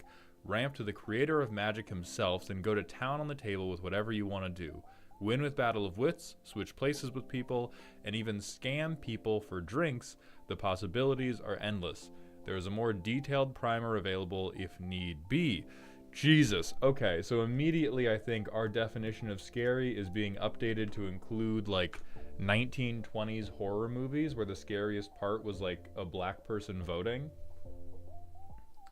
But I'd believe this is silly. I would believe this is silly.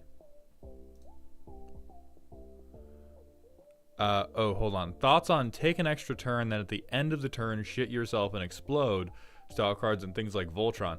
If you cannot cheat the penis explosion, based. Anyway, Richard Garfield, you may play cards as though they were other Magic cards of your choice with the same mana cost. Immediately, you have a fucking spreadsheet, right? You have a flow chart, right? We have 33 lands for a 5 mana commander. I don't think none of these spells matter, right? None of these spells matter because they just are in the deck and then we play something else. The primer is massive. This is fucking fanfic. Okay, so you can play... You get to play whatever you want. Oh, but it includes pips. So 1 in a blue can only be other 1 in a blue spells. Okay, that is much more straightforward. That is much more straightforward. Doesn't work for lands.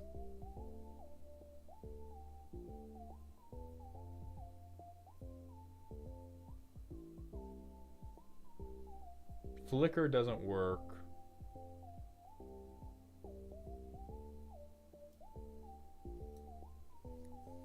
You didn't do all of this just to say cast Ancestral Recall, right? You didn't do all of this highfalutin goofy bullshit to say, what if I cast Power 9?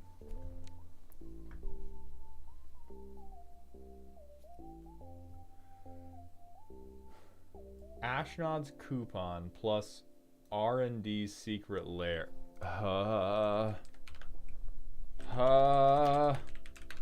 This is just gonna be a set review rather than a fucking deck roast. Target player gets you target drink.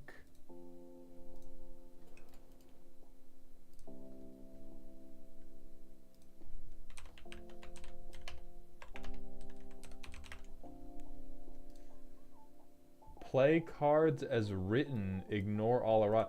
What?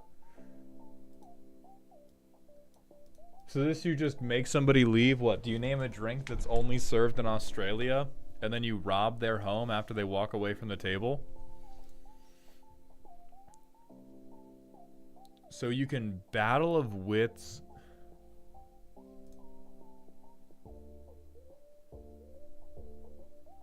Oh, there's an errata. I do not.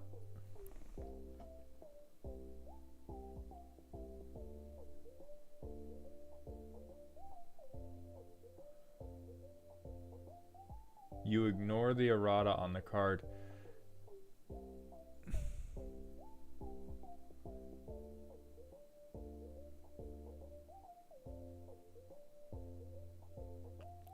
I'm not blind, I'm just unenthused. So they buy you a drink. If I had I don't know if I'm just angry today, but my head hurts too much to be pleased.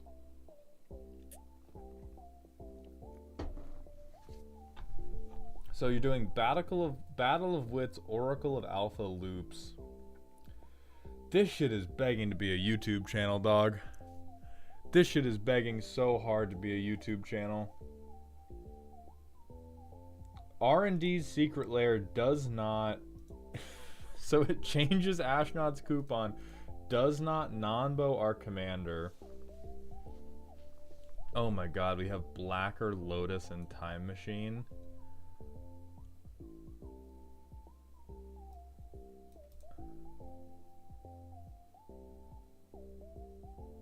Most of your zero drops either have marginal effects or fast mana. The payoff for doing so is pretty immense. Yeah, we get fast rocks, we get Astronaut's Coupon,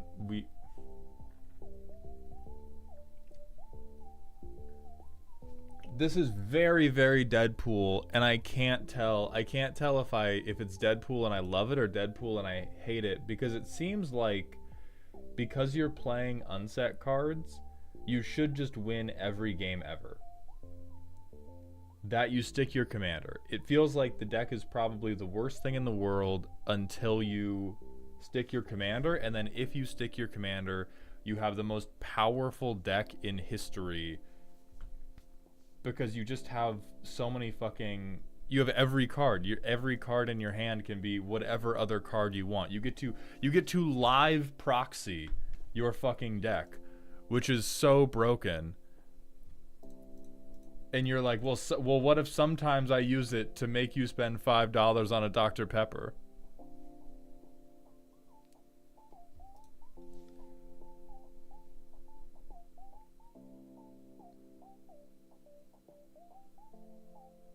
So we have Voltron. Like, I think this primer feels like I'm watching you jack it.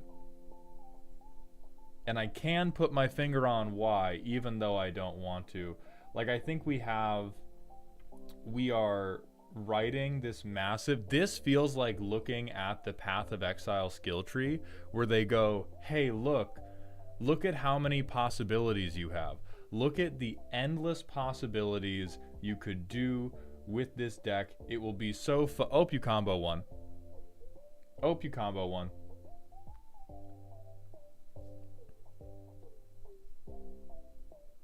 The primer is for my own knowledge, so I don't forget.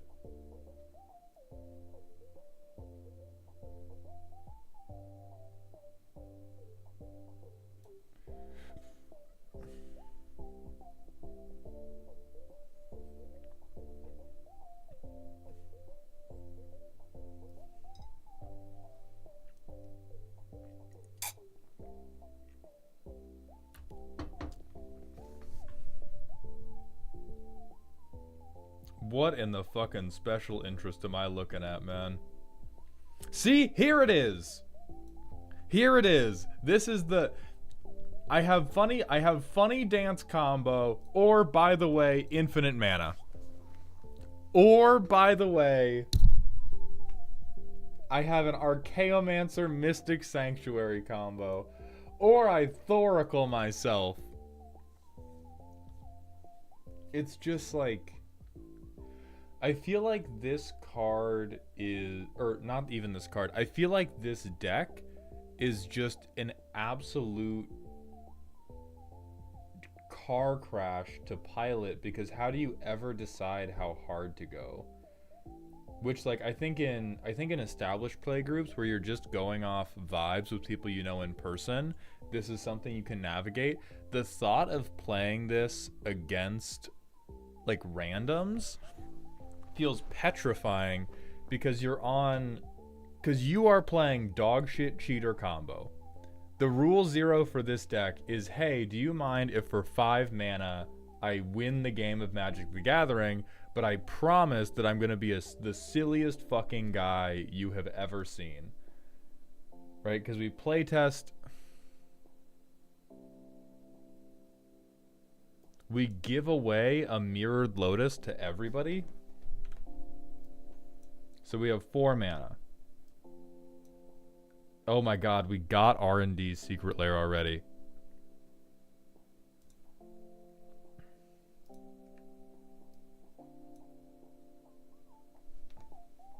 So now we Richard Garfield. We've gotten rid of the Mirrored Lotus. We're holding 1 mana open, so we can play any 1 mana spell. So we probably just hold up Swan Song and then pass. We play this. See, like, funny card, But it's not gonna be the bronze calendar. We're gonna like high tide into combo win.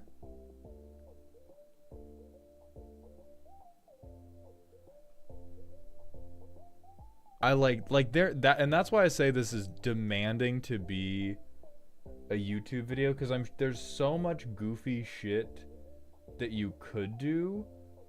I would almost, like, if I was going to play against this deck, I would force you to random.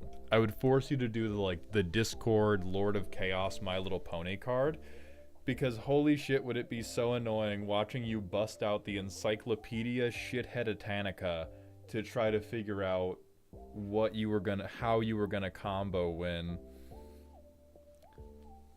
It does seem, instantly we can put you on the Matrix.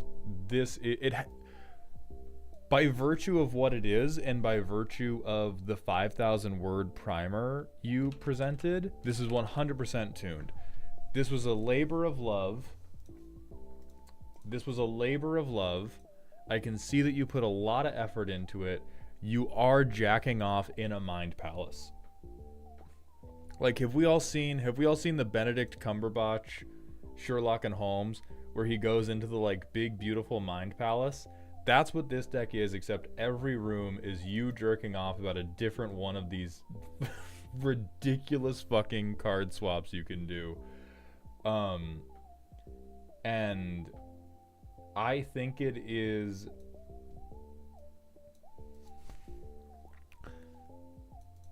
I think it is actually awesome in a dedicated pod that is prepared for this level of bullshit. This deck can never be allowed to breach containment. This would almost be a deck where I would like make 4 and I would hand it out as a sort of pseudo commander cube, almost like an archenemy experience, where you have just 4 ridiculous decks where we basically like aren't playing real Magic anymore, and then we all get to be goofy. I'm just trying to think of like some poor fucking like Valgavoth precon player going like, hoo, I'm gonna resolve mana barbs and draw 1 card. What do you mean he has an Urza lock? What do you mean?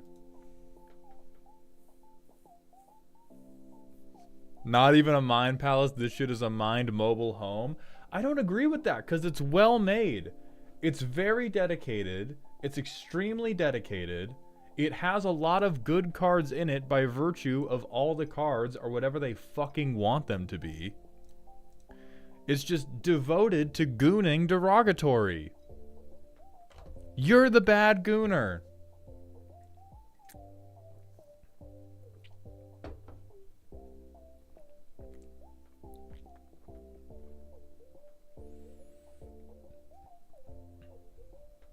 Why the fuck is Gleemax even in here? It's not Gleemax, bro. Don't worry about why Gleemax is in here. Gleemax is in here so that while they're stunting in your fucking face, they can flip Gleemax around and be like, oh, it's a silly deck. It's silly. And they can play it because of the like fucking 18 different ways they can go infinite with mana.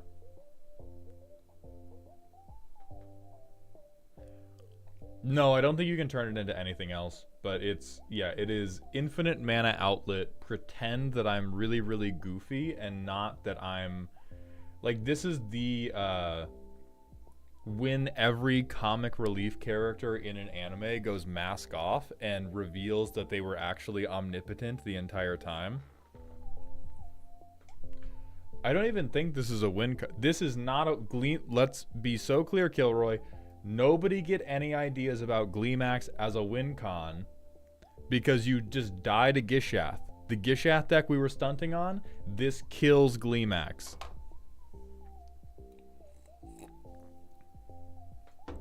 I used the Gleemax CMC to kill people. Oh, Karn animated. That's funny. Hipster Ghost Cafe, thank you for the Twitch follow. Welcome to the doghouse, my friend. Forge, you're going to hell. thank you for the submission. I hope I never see this deck in my entire life. But I appreciate you showing it to us, and all of these 99 cards that don't actually do anything. What's the curve look like? Because this is just your ammo. Crazy. No Eldrazi. Not even going to pick from Eldrazi. You're just going to play... Yeah, we're just going to have the combo chain gun. I feel like some C-tier anime protagonist would play this in like a Yu-Gi-Oh ripoff. No, this is Great Value Pegasus from Yu-Gi-Oh. It's not C-tier anime protagonist. It is knockoff anime antagonist.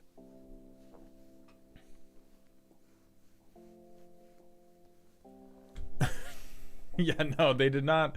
The Moxfield curve somehow does not go to 1 million. Moxfield says, nuh-uh.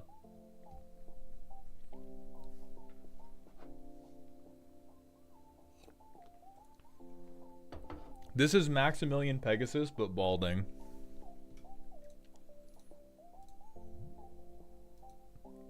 Alright, we're going to hit another short but sweet ad break to make sure we don't run out of time for whatever the fuck Million Ants sent in, and then we're going to move on to Million Ants.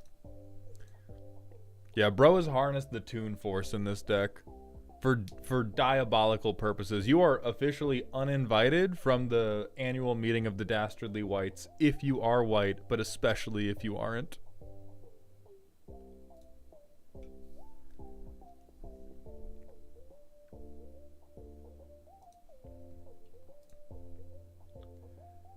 What are the printed uncards? Target opponent may stand up, sing for everyone's amusement. I'm a little teapot, short and stout. Form a teapot handle with one arm. Sing, here is my handle. Form a spout with the other arm and sing, here is my spout. If he or she doesn't, you may do so to win the game. See, that's funny. This card is a fetish card? What are we talking about, Elk? What are we talking about, Elk? Time walk on the wild side. Return the game state to as it was in the beginning of the turn as much as possible, except time walk on the wild side is still exiled. Okay. Orcish Canal. So we can put tide counters on to make 4 blue mana. See, that's not funny. That's an immediate fucking war crime. Thoughtstone, decent card. Black Lotus, but 2 mana.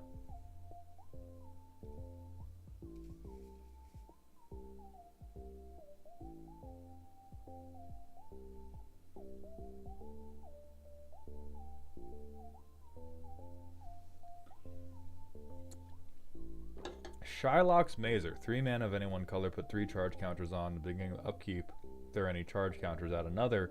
Remove a charge counter. Lose life equal to charge counters. Jesus, so we have so it's a ton of mana rocks. Faded Mox. Tap for one colorless. Wayfarer's Bauble into Moonstone. Activated abilities. Like, yeah, like, God, this is such a great PowerPoint, or would be so great as a series of YouTube shorts, and the thought of playing against this deck makes me want to tear all of the teeth out of my head. Whenever another dolphin you control is tapped for mana, it provides an additional 1. Like, if we had any way to put slightly better rails on this deck, it would be so cool. But right now, the only rails that we can put on this deck are like, hey, do you feel like winning instantly, or do you feel like showing off this silly card, which like sucks, right? And that doesn't suck because of you, Forge. That just sucks because of like too many cards in Magic. Too many cards in Magic are so good. What the fuck is Joseph Gordon-Levitt doing here? I feel like I'm losing my mind. I feel like I'm losing my mind, you guys. Cause what the fuck are we doing? What the fuck are we doing turning the gate into... WotC gave... Alec, I saw, but I don't know enough about Yu-Gi-Oh! Zexile to remark upon it.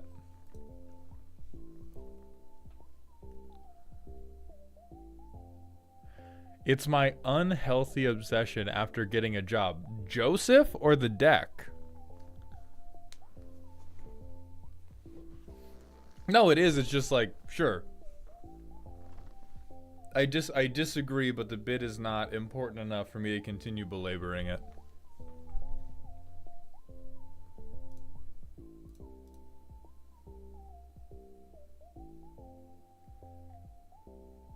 Yeah, like we have some relic level cuties in here. We have some great archaeological finds.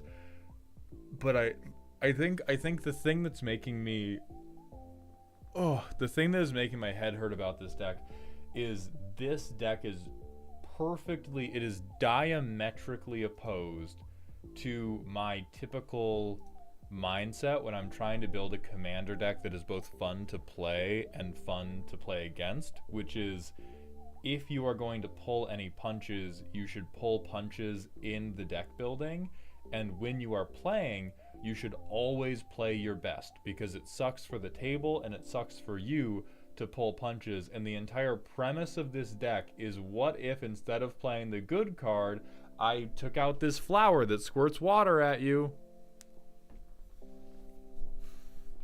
You're good, Alec, man. There's no need to apologize, but sometimes I will just have to keep it moving, because I'm already gonna get shot by the tangent police if they ever find me. And so sometimes I try to internally cut them off. Of course you grabbed a cream donut, bro. Of course you grabbed a cream donut. So this is tremendously cute. I do think half of the cards you could look for are just straight up fucking busted. And that makes me so... Because I think every time you did this in front of me, it would feel like you were smothering me with a pillow that you had sat on for a couple minutes. Because I would just be like... I would just be sitting there like, is this a PowerPoint? Am I playing against an animated PowerPoint presentation about all your favorite Unset cards? I've been trying to play Henzi for 15 fucking minutes, and you keep doing Oracle of the Alpha loops. Let me go home. So if like I'm trying desperately to think of like how could you constrain this even a little bit to actually function as a commander deck rather than being this like Minecraft creative mode alter to all of the silly bullshit you can do in Magic, because that's good. Like, it's good at that. It's good as a Minecraft creative mode building. Like, this shit is the obelisk. You have made the construction with this deck.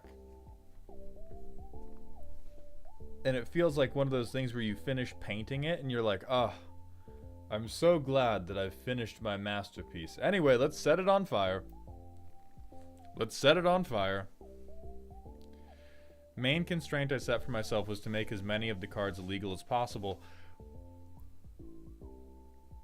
So can you understand how if I was like, how am I going to constrain my behavior to make it reasonable? And my thought was, ooh, I should make sure that I felony max, that I commit as many misdemeanors as possible, and I do as many things that fall outside the rule of law or either morality. Other people might look at that and be like, I don't know.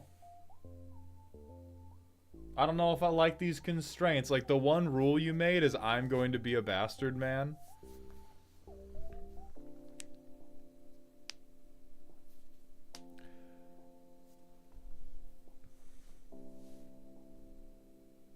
So yeah, this is a fucking great PowerPoint presentation. So props for that. I think it's unplayable as a commander deck, but it is a fucking phenomenal, like, it's a phenomenal thought experiment. See, like, that's funny. Censorship is funny. Like, what I would almost let you do is I would say, you can play this deck. You can only use Richard Garfield's effect on legal cards. And they cannot be used to get illegal cards. Which would hamstring the fuck out of it, but I think would allow you to make the PowerPoint-ish a playable thing if we ever wanted to make it not just a thought experiment. But I think that is the closest thing you could do, is you could say, okay, I have this Unset deck where I want to play as many illegal cards as possible, but I can only use Garfield's effect on things like Brainstorm and Ponder, and I can only swap them into other legal cards. I don't think Ancestral Recall, like, I think because this is just banned, right? Yeah, like, you couldn't, like, the rule is you couldn't swap it to Ancestral Recall. You couldn't swap it to an Unset card. Like, you could swap it to, like, it would still be good, because you could still swap it to, like, Mystical Tutor and do some fucked up thing like Tutor for Double Take, or, you know, Tutor for these other things. But I think that's the closest you can get.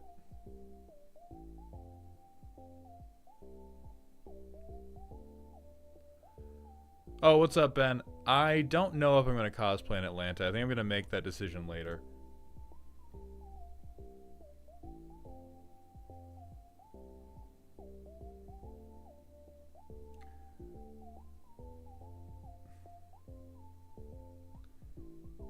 But then it already gets, so I think maybe you've got to put some fairy rules on yourself, like all the cards you play in a turn have to rhyme. Yeah, that would be good. Yeah, we need the Fae to fuck this deck up.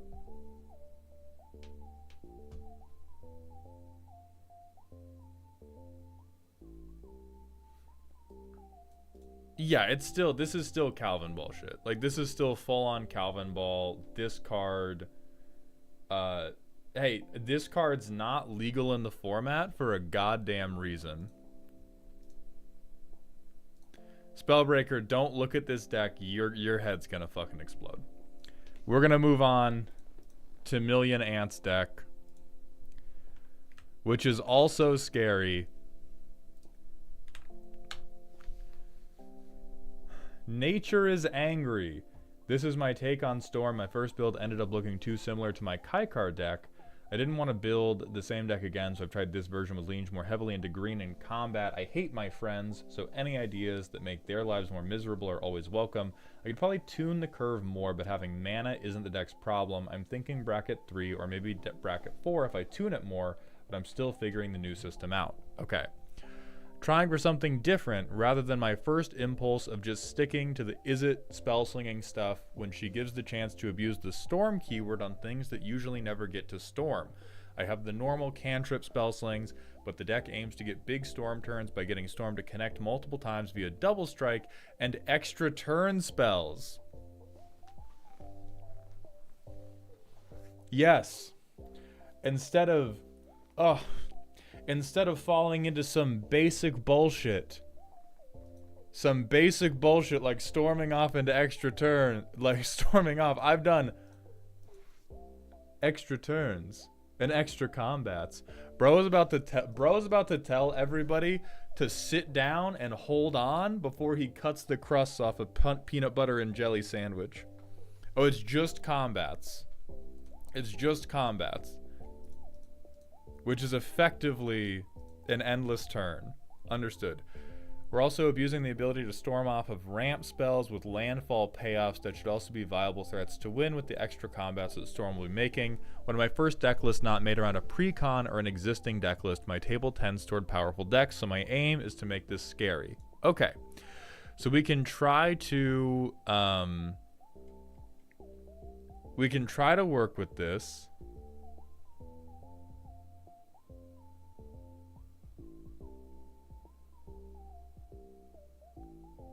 What the fuck is Ororo? I thought you were doing like Kawaii Aloro. Is Ororo like another name for Storm or something? Oh, it's Storm's real name. Okay. Yeah, so we have Combat Trick, Interaction, the Thunderdome. So we have Instance and Sorcery Storm. We have Full Throttle, Great Train Heist, Morog.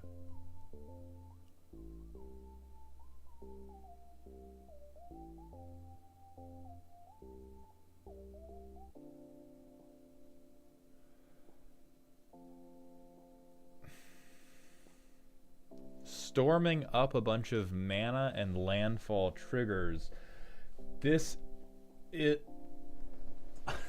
You're about to watch me fold inside myself because this is like so bad and so good because it's Storm anyway. Like it's you in a world of infinite potential. Your first thought was, what if I did Nature's Lore 5 fucking times? Is Scute Swarm in here? What are our landfall triggers? Am I about to see a goddamn You shit ass. You shit ass motherfucker.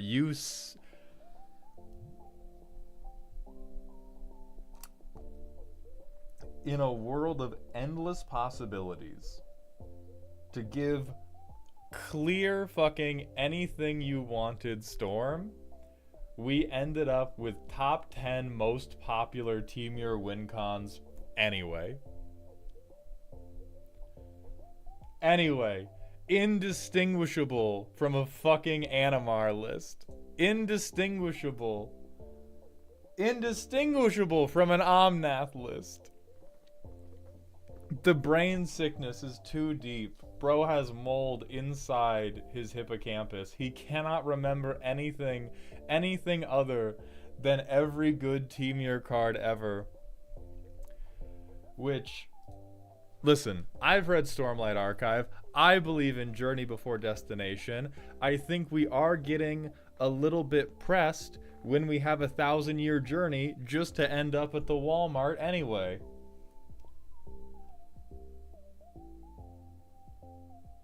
The end result of the deck feels very much to me like we're doing Narset with maybe an extra step.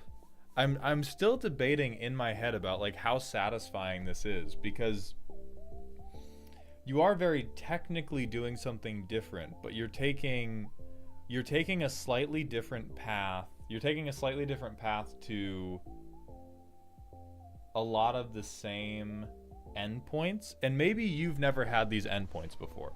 So that's why they're interesting to you. I'm ancient and jaded, and I've been killed by recurred 3 visits into fucking endless Scute Swarm army more times than I can count.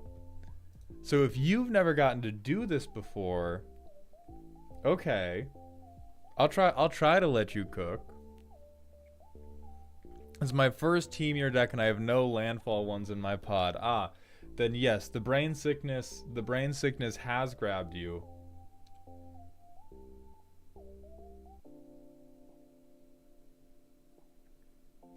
Okay, so our goal is probably we stick Storm with protection that we have, right? No. Okay.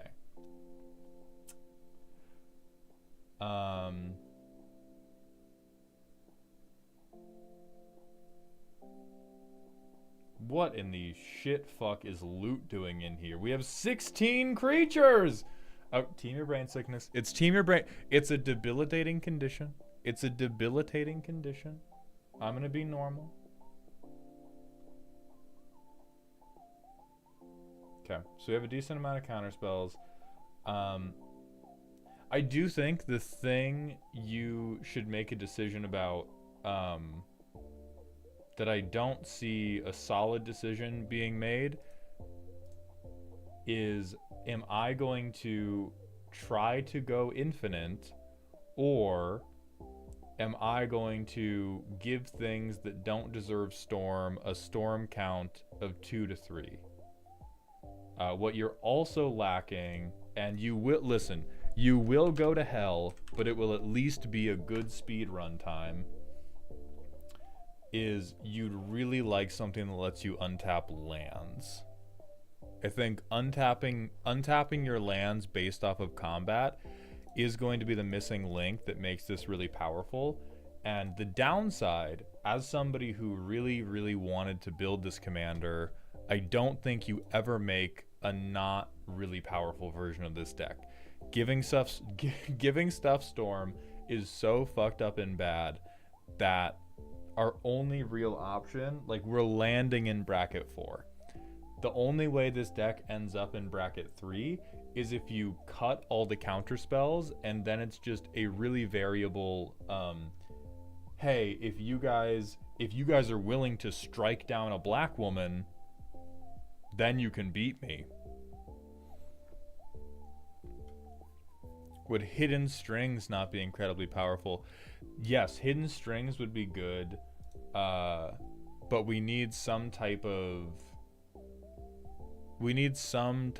fucked up way to keep getting mana back into it. Yeah, you threaten them with, like, you can win, but you will be canceled. We will escort you from the convention hall. And even then, it's not even like lower power, it's just high power and unwieldy. So I do think you want to pick, am I doing low storm count and high storm count? Because if you do low storm count, that's how you do these sort of like overpowering attack type things.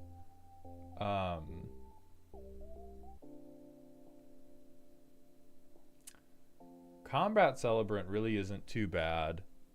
It's, again, very, very normal in the red brain sickness for this type of thing. But what I am super worried about is how quickly it feels like you run out of mana. It looks to me like the most common, like, you've laid out in the primer and in chat, you've laid out a decent thesis statement for what's going to happen, is I swing Storm, I get to Storm with an extra combats thing, and then I just keep hammering them with extra combats until I kill them. But looking at the amount of mana you are likely to have, what is most likely to happen is you have to take a while to play Storm, because you need to hold up a counterspell. If you're playing Storm without holding up a counterspell, you cannot be relying on just Halle Berry's force of personality to keep her around. So we probably have to pretend that she's worth 5 mana and hold up Offer You Can't Refuse to defend her. Then we swing with her. Let's say perfect world, we have 6 mana available. We have to use one of these. And let's say we get the best one. We get Team Your Battle Rage. She gets Double Strike. The next thing we cast has Storm, and we do Seize the Day. So that has Storm, and we cast 1 spell before. So we get, what, 3? We get 3 additional combat phases, but we're tapped out, and we don't have any way to regain our mana. And so then we put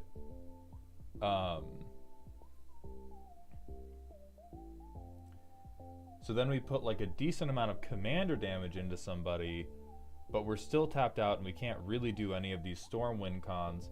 And so I could see it working if we spend the first like 5 turns just ramping, or if we spent a storm turn ramping, but at that point we're no better than the Animar players.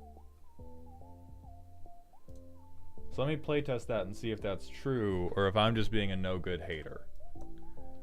So I'm gonna grab, nope, I'm gonna grab a mountain off of the Evolving Wilds because we don't have a turn 1 play, which I think makes sense.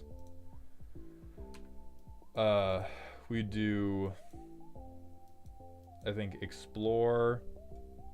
Oh, you are a fucking hater. You may have put this in because of the secret lair, but the devil is inside you. This one, I'm actually okay with. This one, in like a 4, yeah, fuck up their lands, and then you can actually take the time you need to do all your storm shit. And we get to play Breeding Pool. Turn 3, we get to Kodama's Reach. We get a forest. We get an island.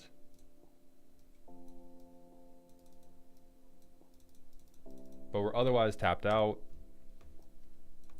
And see, like, playing Storm right now, I don't feel great about because we don't have a counterspell in hand. So if we play Storm, Storm probably gets killed. So we can do the Temur. We're going to do the Temur Brain Sickness dance of we're just going to keep ramping and we're going to hope nobody else is so rude as to win in our face in the meantime. We play Growth Spiral. We don't have a land to put down. That's fine. Turn 5. We do this. We had played the Growth Spiral already. And then we just rip out Storm. We pass. We'll say maybe we have to like frantic search in the meantime. Next turn.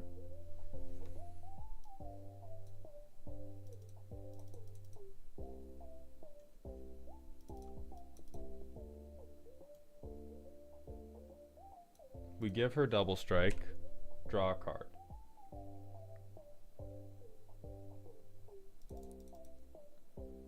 We are actually okay. We'll say that I searched for enough mountains to keep track of casting the double strike thing. So we'll say we have the red pips to do this.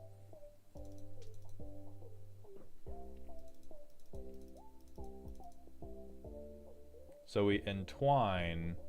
Oh, they already have double strike, so we don't have to entwine. So we Savage Beating after Psychotic Furying. So we double strike, gives Storm, Savage Beating. So we get 2 copies for having the storm count be this high. Can I get a math check on this? Is the storm count now... Copy it for each spell cast before it this turn. Yeah, so we'd copy it once for the first instance of storm and then another time for the next instance. So now we have 3 combats where storm has double strike.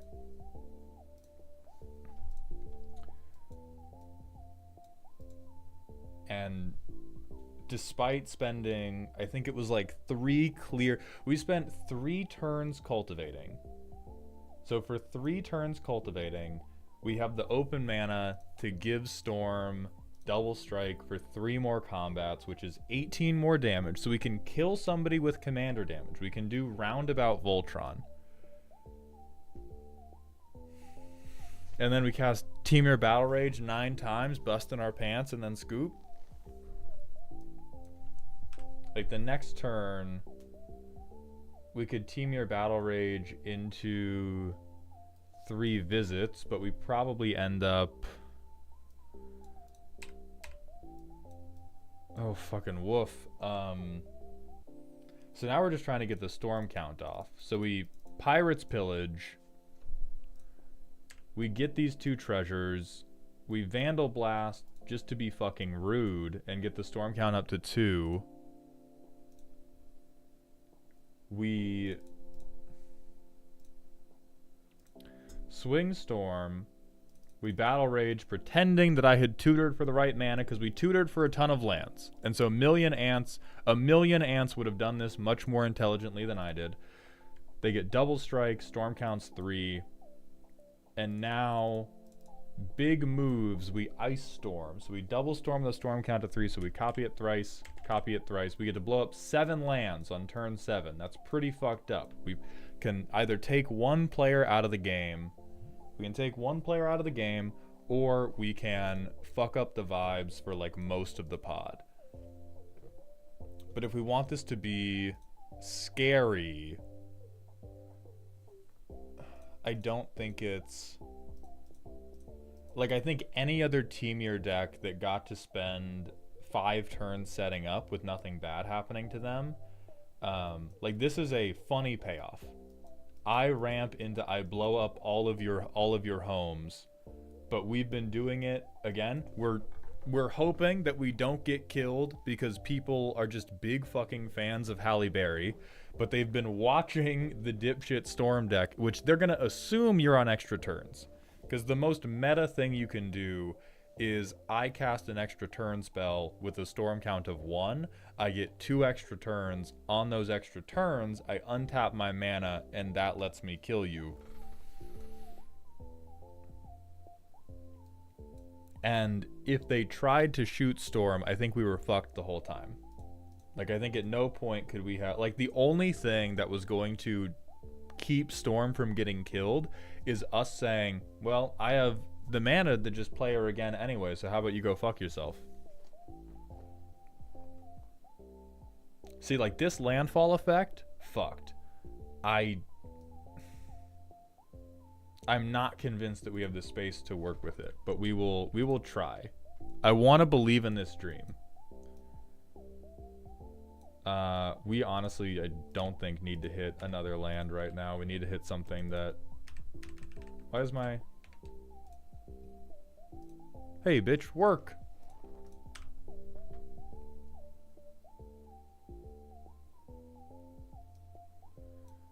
So we can do that. God, do we not want to expressive iteration on turn 2, so I'm not going to do it. I'm just going to say my mana's fixed. We're going to grab forest.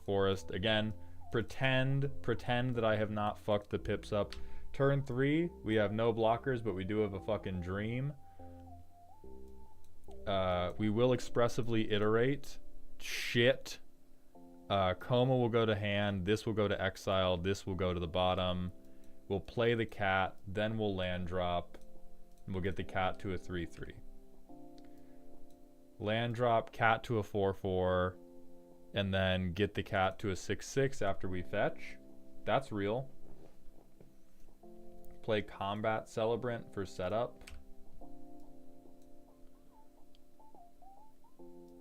Play Storm in any real, like, the setup feel like Halle Berry's trailer is just not fucking ready for her, because at any point if we play her, she's gonna get shot. I think the permanently superior choice to playing her is being like, well, fuck you, Royal Elemental, I steal your creature.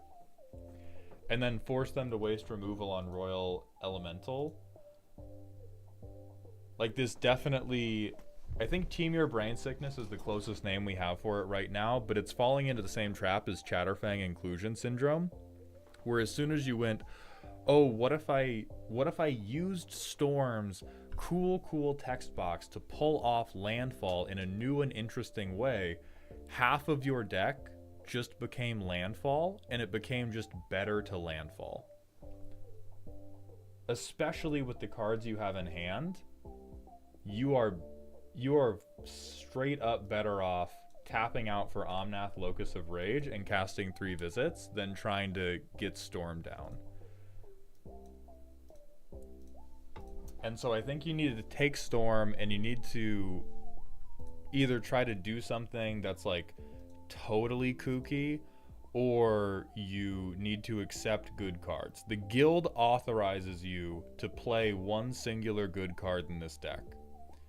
But right now we're on, like, we're not even on a little bit of silly stuff. We're on, what if I did totally meta good stuff in a way that I feel is silly, which is important. It is important that you feel that what you're doing is cute and silly. It's the best thing you can do in Magic the Gathering.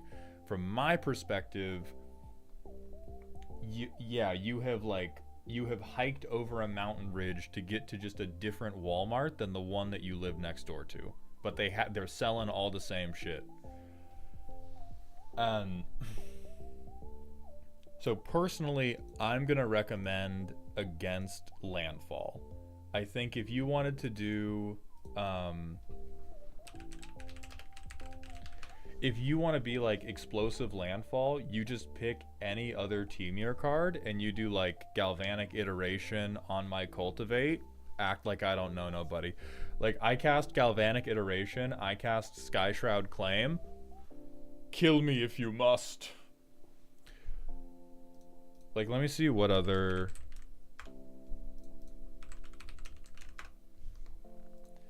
I swear we're doing wish.com of something else in Temur, but I just don't know what.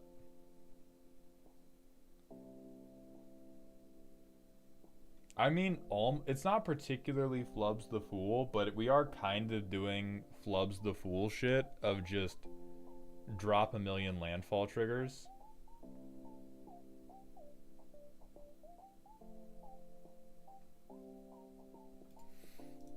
Yeah. I think if you replaced Storm with Omnath, Locus of the Royal, nobody would know what was up. Nobody would think that this was a misplaced deck. Nobody would be like, "Oh, hey, this is a weird Omnath of the Royal deck." They would just be like, "Oh yeah. Sure. You're missing a couple staples." Like they would think you were missing a few staples, but I think see? There's our fucking guy. There's our guy. Here's our whole deck.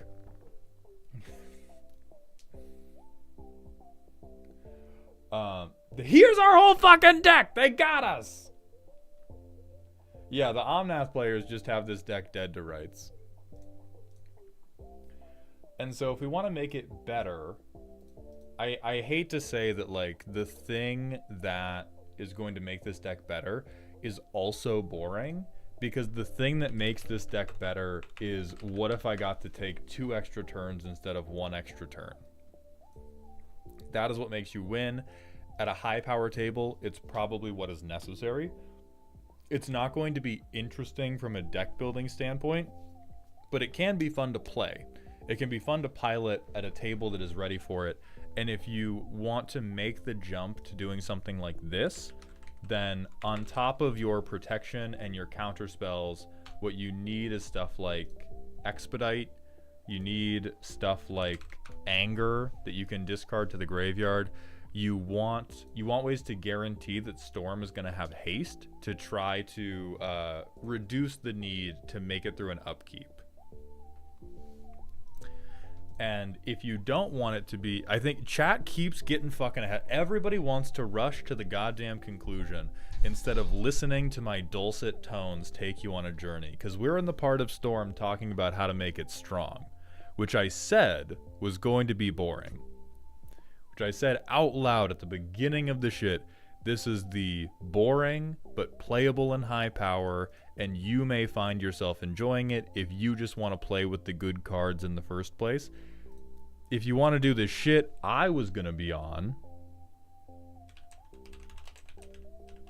as Islor said, and spelled correctly, Maddening Cacophony. Or there's a ton of other mill cards where taking a Storm turn into mill can make mill much more viable than it currently is. We do not even have boots, Shaw, which is why I say this deck is currently indistinguishable from an Omnath Locus of the Royal deck, because it doesn't care about giving Storm haste. It doesn't care really that much about even protecting Storm. Like a Storm deck has to be at least a pseudo Voltron commander, because if it's not at least if it doesn't at least have the protection aspect of a Voltron deck, then it's never going to get to do anything. Oh, holy shit, Bimbo Storm. Yes, the Bimbofication Storm. Please, Million Ants, listen to us. The Bimbofication Storm could touch down at your local LGS. Aragon Lee, thank you for the Twitch follow. Welcome to the doghouse, my friend. But like, I think the sillier stuff you could do with this is honestly, like, Mill is way better with Storm. Mill's still not that good. It's still not very strong. You know, you're either milling 8 or you need to have 4 mana open. So maybe you have a Storm count of 2 or 3. when you get to do this. And so they mill half, then they mill to a quarter, then they mill to an eighth. Like if you do double strike into kicked maddening cacophony, that's the closest thing you get to a win con. Okay, if that sounds fun to you, I would really recommend mill. We can cut a lot of this landfall stuff. You still need ramp because you need to have a lot of mana. You need to have a lot of mana in Storm to hold up protection, hold up haste. But you can take out a lot of this landfall stuff, and there's the expedites of the world. You could even do like concordant crossroads, because I don't think you have many, if any, turn one plays. Do concordant crossroads, boom, Storm's quick, okay? They had a Coca-Cola waiting for her in the trailer. She's ready to act. And then you want things like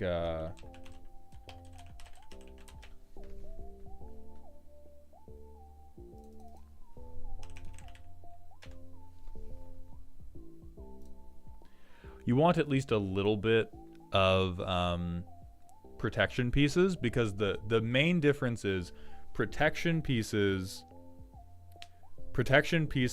are going to be mostly 1 mana.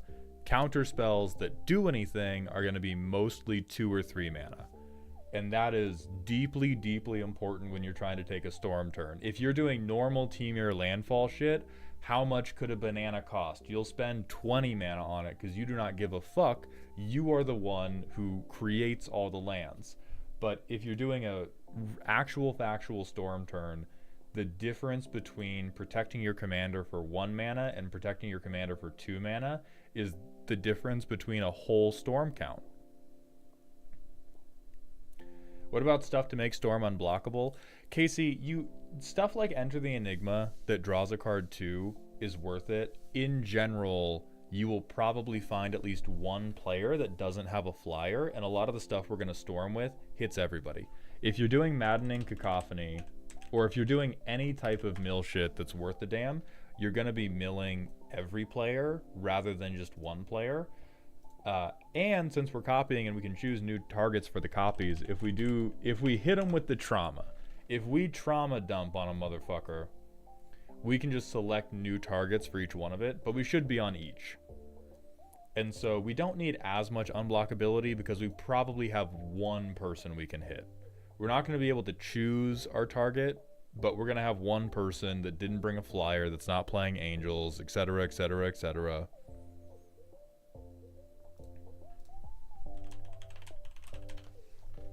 I do agree that Hidden Strings is super fucking hot tech. I think Hidden Strings goes crazy, and you actually get to have pretty sick sequencing that makes you feel really cool. You have a lot of decisions you get to make. It can help you surprise open up your own mana. It can let you tap down other people's mana if they're holding up counterspells to try to stop whatever your storm is going to be. Like this, yeah, I agree with Teratrox. This card's perfect. You want this immediately, and then you just want to buy Storm some J's. We want to have the Swiftfoot Boots. We want to have the Lightning Greaves. We want to have anything that's like low cost.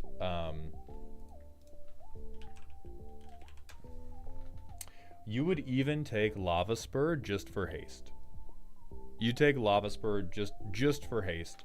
The Ward 1 is like not great. Like it's not enough to save Storm, but I think it will in a couple situations. Especially at a high power table, everybody has a ton of interaction, but people really want to save as little mana as possible to develop their own board. And putting Ward 1, Ward 2 can be just enough to prevent them from keeping that. Alec Man, hit me with a personal question. Really good call on the land. Arena of Glory. I cut the boots originally for more counters. That makes sense at a high power table. But I think right now we have a ton of room because most of this landfall shit should get the fuck up out of here. Like I think in my mind, we're making room for all these boots because we are killing loot with hammers. We are killing loot with hammers, and we are killing the big sexy grandma he rode in on.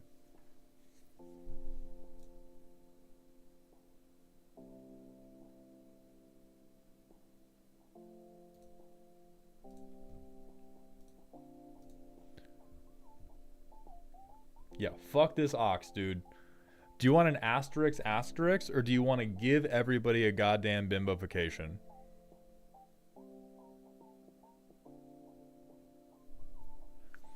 That guy, Mr. Moon, thank you for the tier 1 Twitch sub. Welcome to the dog home, my friend. I appreciate that generosity.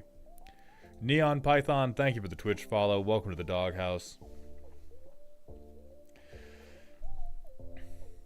Before I go for the night, here's my question, and it will say quite a bit about you as a person. Assuming both characters are of age, you must pick only one, Alma or Gemma.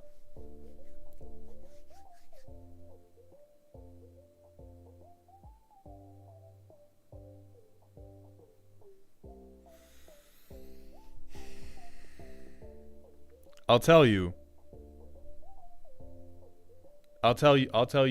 truly and fairly. Most of what I'm considering is, would it actually be sexy to hear Alma say the guild authorizes you to bust? That's mostly what I'm debating right now for your question, Alec man. Because otherwise the question boils down to like,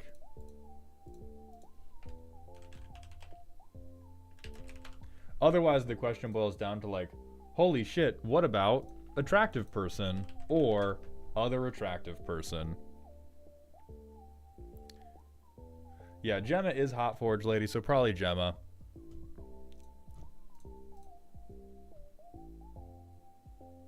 I haven't I don't let Alma talk, so I don't think the voice does anything for me, because as far as I'm concerned, Alma is mute, other than the memes about the guild authorizes you. Oh, true. Olivia's... I mean, here's the thing, right? The thing that makes Monster Hunter great is everyone gets to be hot and cool all the time. Like, I think there's some fandoms where people will, like, compete about, oh, this is my personal waifu, or I don't know what the waifu term for male characters is, but everybody but Werner is a complete fucking smoke show.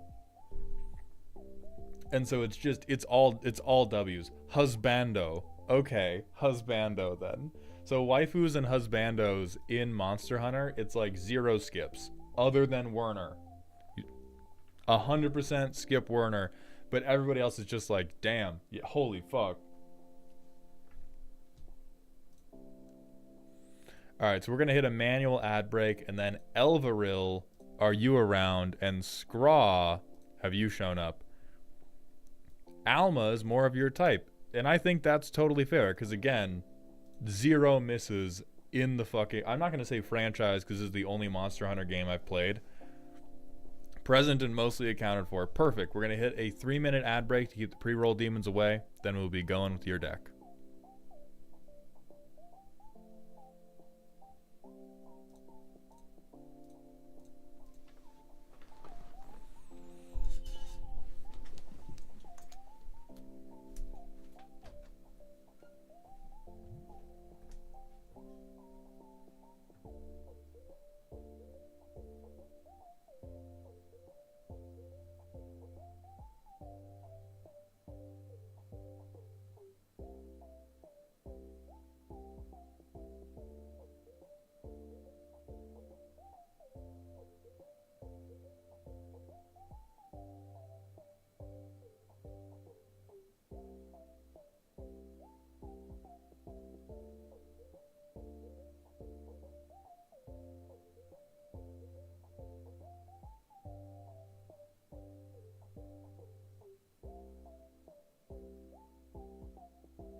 All right, the bread is in my mouth.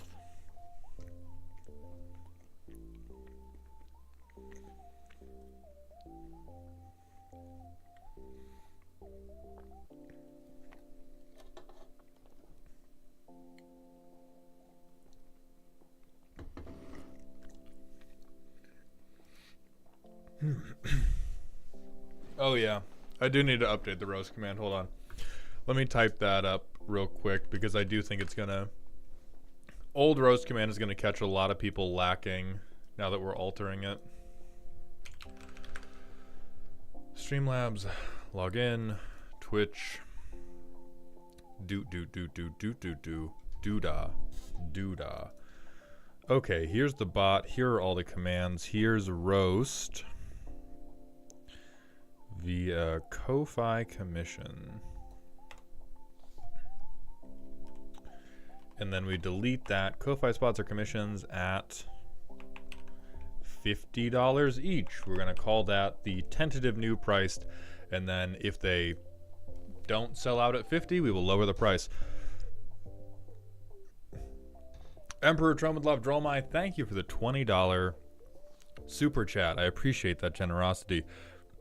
I wish to sincerely apologize for the awful deck I submitted this February. As such, I retract my statement from Monday in that I only have 2 more to submit after Marches. I now have at least 3 more, including a redo. Emperor, there's no need to apologize because that shit was great to roast. Yelling about non-bow grandpa is an experience I'm going to hold in my heart forever. Oh yeah, at internet it's like, I think it's a fucked up price. I already thought 25 was a fucked up price, and at 25 you had less than 3 minutes combined to get we sold out of 48 in less than 3 minutes combined. So on average it was like one was selling every 4 seconds. So like, yeah, I'm going to try to release being... I'm going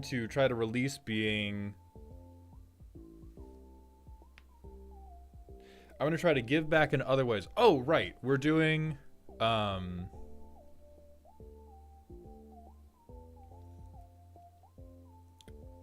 we're doing free roast days once a month now. So the price is going to be going up, but there's also going to be 1 day a month where you can have a chance to get your deck roasted for free. And that's going to be the way I try to balance the scales morally.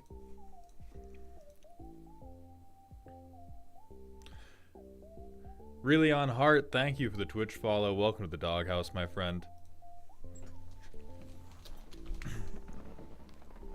Oh no, I love the energy of it, Emperor. I love the energy. Sometimes I get the most upset at the stuff where I'm like, this is so close to greatness. I haven't decided what day the roast is. So the lottery roasts are going to be a thing you purchase with channel points. And so the way you're going to earn those is you need to lurk in the stream. Like the way I'm going to try to make the free roasts pay off is by using them to goose stream viewership. And so it'll probably be, I don't know if it'll be on a weekend or a weekday yet. But it's going to be, you can buy like raffle tickets with channel points. I don't know how many channel points it will be. I do know that I'm going to put a cap on how many tickets you can buy to sort of max out like your max. I don't want to make it such that if you had enough channel points you could guarantee it, but I do want to make it where if you have a lot of channel points you can go from like a less than 1% chance to like a 10% chance or something.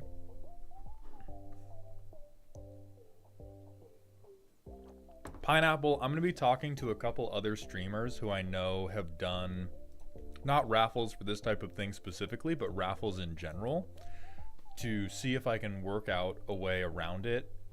At present moment, you'll need to come to Twitch because the Twitch channel point tracking is only through Twitch, and they're not super chill about trying to work with the other platforms. Twitch allows me begrudgingly to stream to other platforms, but they're not like mega huge on being like, yeah, do they most of the time do not want me to even admit that the YouTube stream is going on.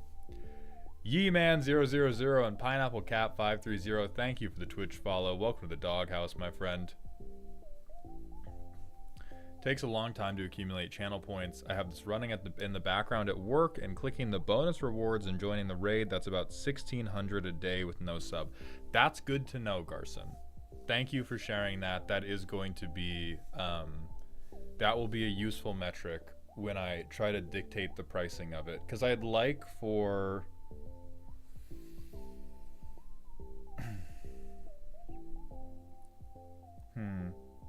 Yeah, we'll figure out the specific pricing on it later. But I'd like it to be that people who showed up that day, like if you've never tuned into stream before, you probably shouldn't be able to buy the roast ticket that day.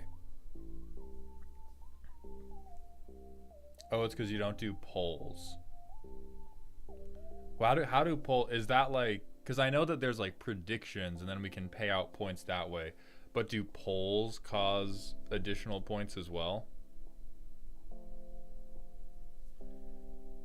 Yeah, because we don't do a lot of, I don't do a lot of gambling, so maybe we can go up on the gambling, and that's how people can like make it big. Oh, you can weight votes with points and get more back. Okay. I somehow have 90,000 points, and I've only been a sub once or twice from gifties. I mean, Jomi, you've been rocking with us for a while. Ah, predictions. Okay, yeah.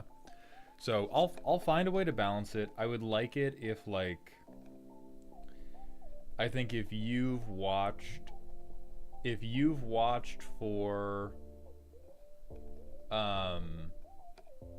a week, you need to be able to buy at least one ticket, if not multiple.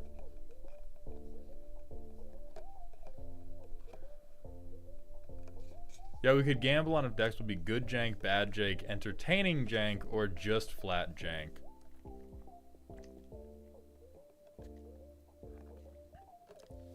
I have almost 20k and I've watched for like 2 months. Okay. Ludamass, if you don't mind me asking, have you been to every stream, or is 20k accrued from like you come to the Magic streams but you don't come to, because I stream like 80 to 100 hours a month, but only maybe 2/3 of those hours are Magic, and I know that a large majority of my viewers are watching Magic only. I got about 3k after 3 non-consecutive streams. So it looks like between 1 and 1.5 for every individual stream you come to if you're not subbed. Yeah, Relic stacked it up for sure. Consecutive views does give you a slight bonus. I just started watching on Twitch this week and I have like 5k. Oh, I think you do get more for being a regular chatter as well. I don't know if that's true or if I'm fucking capping.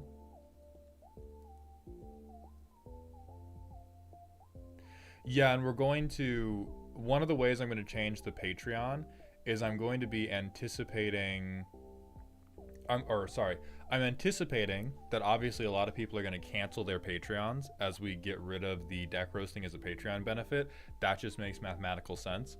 To incentivize people to stay at lower Patreon tiers, I think there's going to be some like guaranteed amount of channel points that we give out with a Patreon tier per month, and then at like the beginning of the month I just go like, here's your mauled bucks. Chatting gives like an extra 10 now and then, so that might be something that stacks up for the people that are like very, very active chatters, you know, because we have a good, I love all you guys very much, some of you are some fucking babblers, and it's perfect. See, and Relic, God bless you, right? You, and I appreciate you very much, but it is like, the reason I want to change it is I think a lot of people, I think now we're getting to the point where the deck roasts are popular enough that most people, or there's a lot of people coming in to get the deck roast transactionally, and I think Ko-Fi will just be better. Will just be better for the transactional nature that we're trying to do. So now that we have successfully tangented away a lot of our ad roll free time, double check that giving people mod bucks for gambling won't make Patreon angry. I will be checking on that. I think it should be okay because the channel points are going to be able to get redeemed for plenty of other things. What Patreon gets really mad about is letting people pay to enter sweepstakes where they don't get anything. But if I give you channel points, I'm going to be expanding the channel point store even more so that you can make me like dress up, make me play a game of your choosing, make me do funny voices, shit like that.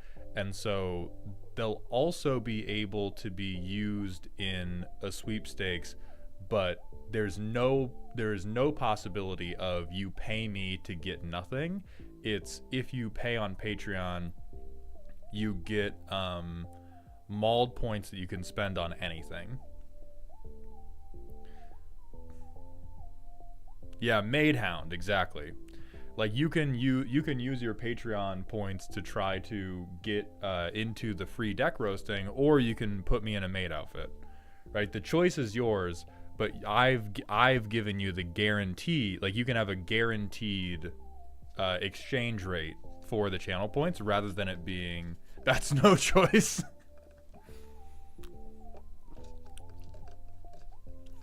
Can one of the points redeems be making you say something nice about Simic? No. Well, it will, but it'll be like 1 million. Somebody also asked if I could see who had the most channel points. I'll try to look. I don't know how to manage that, honestly. There's emotes, drops, reward. I can do follower list. I can do activity. Follower list does not give me any insight into how many points everyone has. Not streaming tools, I don't think. Not content. I don't know if I can.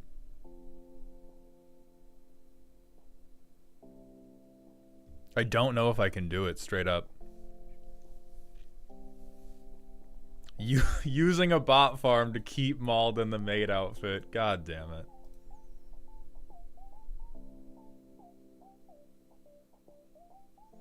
I promise I can be super normal about Maid Hound. $50 is gonna make most roasts directed at the suspiciously rich furry. I mean, like, honestly, true. And the thing about it is, like, if it doesn't work at 50 and I push the price down, that will probably make me feel better. I want the demand to be realistic to the supply, and we're not going to I'm not going to be increasing supply for the foreseeable future. So I just want the demand to be low enough that I don't want people to go, like, we had people losing out on getting a roast this month because their internet connected too slow. I think that sucks. And I think that even if it ends up costing more, I want it to be something where you're not getting fucked out of it by a time zone. And if that means there's more churn and fewer people are buying them back to back, I think that's also fine. And we just get more of a, like, revolving door thing, and it's just not a thing you get for yourself every month.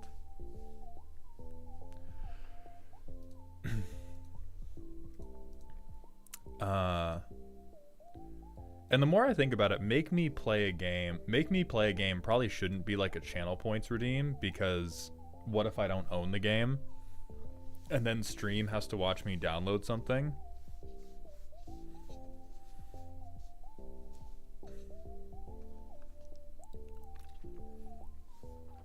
You all are both disturbingly and totally expectedly excited about the made hand stuff. Yeah, maybe Patreon gets play a game. Somebody else asked, do I have Commander with Patreon members, or is that already one of the benefits? It's not one of the benefits, because what I've been told by Prof and what I've been told by a couple other people who have successful Patreons who asked me about it, told me avoid doing things that don't scale well for your Patreon. Like avoid doing Patreon redemptions where every additional person on the Patreon adds a discrete unit of extra time, which I think Commander games with patrons do add, and Commander games are really fucking time consuming. Like the average Commander game will take 2 to 4 hours, and if we only did one, then maybe your deck bricks, because most decks brick. So we could do Commander, like if I did Commander night with patrons, I like straight up that would be like multiple hundreds of dollars, because I wouldn't be able to stream that content. I wouldn't be able to film and repurpose that content. We can do like Patreon League nights where we try to shuffle people around and we can have like 10 people going and the games are faster.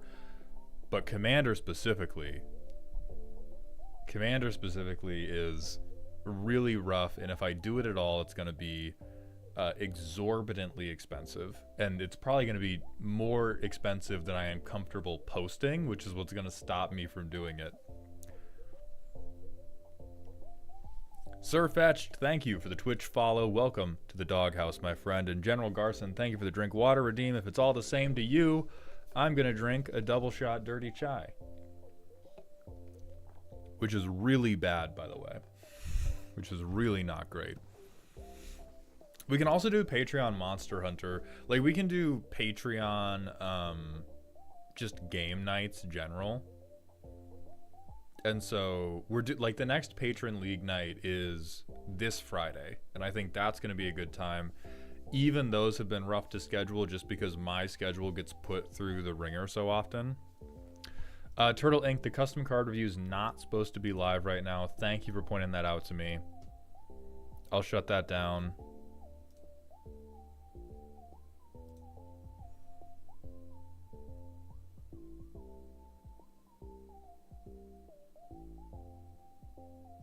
Vortex547, thank you for the Twitch follow as well. I would enjoy a Patreon reward where you get a refund. So that was actually something I wanted to do. Like, I was encouraging people when the roast started to get competed for, I was encouraging people, hey, if you don't make it, like, request a refund. What was honestly crazy to me is the one person who like straight up crashed out about not getting onto the roast, list, came into the stream and was like, Maldhound scammed me. I signed up for his Patreon. I didn't get into the roast, unsubbing. And I pulled up the Patreon message where I said, hey, these are coming out. They're first come, first served. They're going to fill up quickly. And he didn't, I don't think he actually swore, but he said something to the effect of like, you know, you suck, get bent. I'm unsubscribing. I was like, please get the fuck up out of here. But previously those people, I was like, yeah, just ask for a refund. Bro didn't even request a refund, by the way. And then their exit survey on Patreon was like the same thing of like, he stole from me. This man stole my kidneys and sold them for $25. And so I think designing things to be refunded is bad. I would rather do things where people either want to spend the money or they don't want to spend the money. I do not want to build a system that incentivizes not monkey in the middle, the hokey pokey. I do not want to build systems that incentivize hokey pokey, which is what I think any type of like refund based system is going to be. I want to incentivize systems where I'm like, this is how much the shit costs, I'm keeping your money, and you can make a like clear eyes, full heart decision about, is it worth that much money to you? And I think now I think previously the Patreon roasts were okay for that. But now I'm suffering from success. I'm very grateful to all of you guys loving the content so much, but I am suffering from too many people like it, and the Patreon's model can no longer keep up with it. But the other stuff we're gonna do is like, we're gonna do Patreon game nights. I'm gonna try to get more Patreon voting, like Patreon polls on what we should do for variety nights in, because I've tried multiple times to do this thing on Patreon where I let them vote on like what the next thing was going to be, and anytime, I certainly do not have anything that could be classed as oppositional defiance disorder, but whenever I tried to make a poll about what I should do as the next piece of content, I would always get oppositionally defiant about it. And I would be like, well, now I'm not going to fucking do it. Which has pushed a lot of content really, really far back. What about for the people that don't get into the Patreon roast that did not get in? Possibly get a free raffle ticket if that's possible.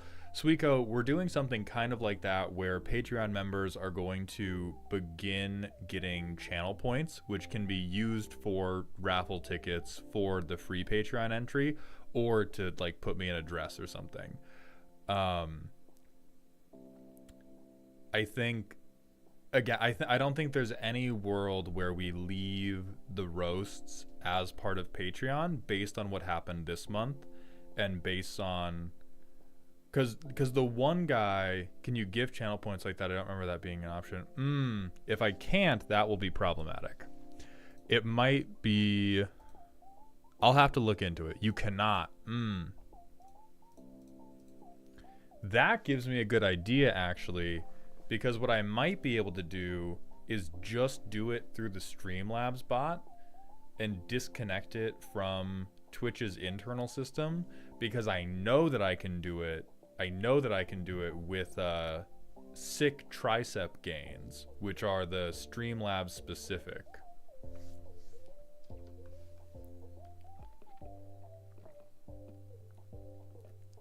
We will never be doing points reward for Simic compliments.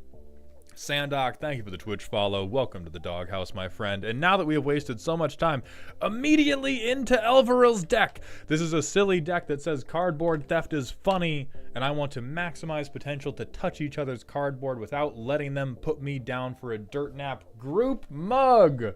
This is a good one. I prefer Group Thug, but Group Mug is great. If this is, yeah, it's just Gaunty Night Minister. Okay, so whenever you cast a spell you don't own, the person gets a treasure token. Whenever a creature deals combat damage to an opponent, its controller steals that opponent's top card and they can play it mana fixed. This is awesome, by the way. This is fucking awesome. This is a great effect. If you don't like this effect, you suck personally. So protect the boss, bodyguards. Ooh, Ophiomancer's fucked in this. What if my little snake came and took your wallet out of your back pocket? A lot of flyers, a lot of death touchers, calling a hit, so we have 8 pieces of interaction. Skimming off the top, is this just all of our mana advantage? Okay, so all of this plus 36 lands. Why the hold on. You pulled this, right? We've already got to stop. I'm so with you. You opened this out of a pack, right? And you were just no. Huh? Huh? So do we have like Torment to Hailfire?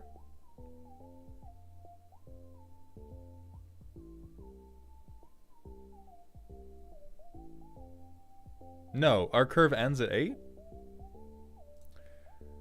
Launder the treasure tokens into 3 mana. So it does have a good effect. I think for 6 mana, this is writing a threat check that our Twinkie little ass cannot cash.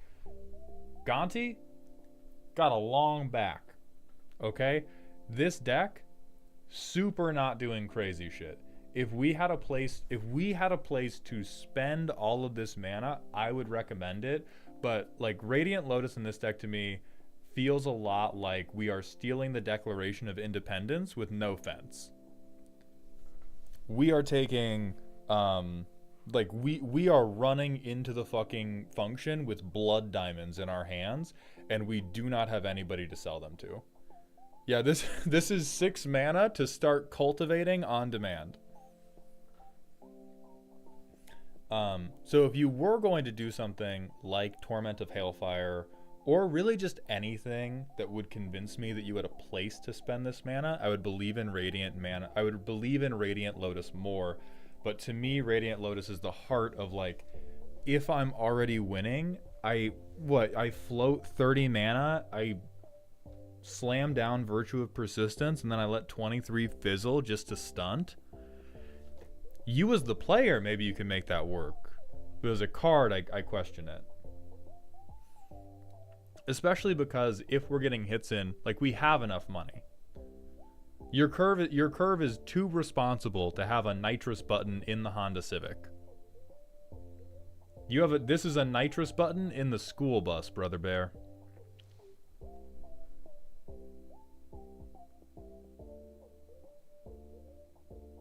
I feel like Prying Blade is really cute, and I think there's just a straight up, yeah, there's just Goldvein pick. So God, we love treasure. God, we love fucking trinkets, bro. Holy shit, does this deck want some trinkets?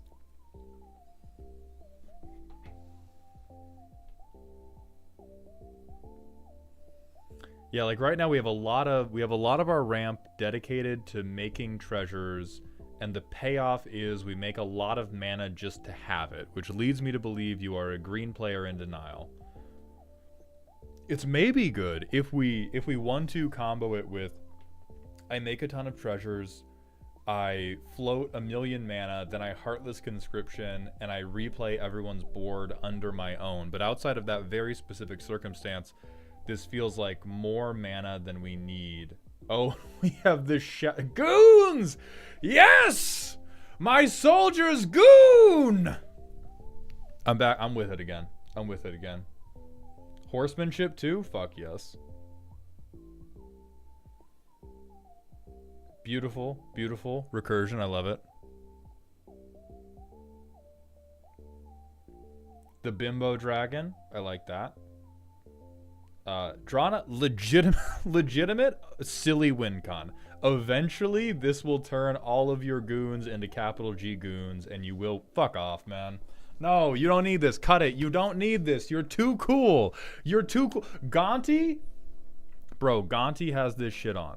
Gonti has this shit on. FR. Gary is just wearing robes. Don't do this to yourself. Okay, we can get something. We can get something going here. You're better than this. Marionette Master, unfortunately, I don't think these are hipster tiers. I think Grey Merchant is a shitty ass win con in this deck.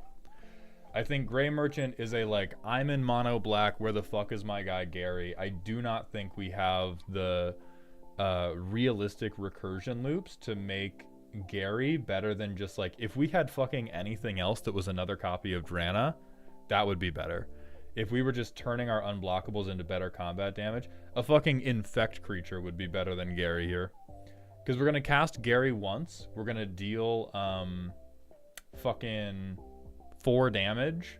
We're going to gain 12, and then he's never going to matter again. I do like Fabricate, because this... Oh, Hold, no, fuck. That guy's clues. Persuasive interrogators is clues, so we can't do that.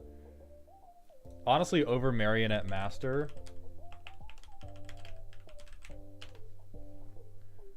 Just play the Apprentice. Just do the same shit of the treasures burn people down. This is going to do way more damage to your opponents over the course of a game than Gary's going to.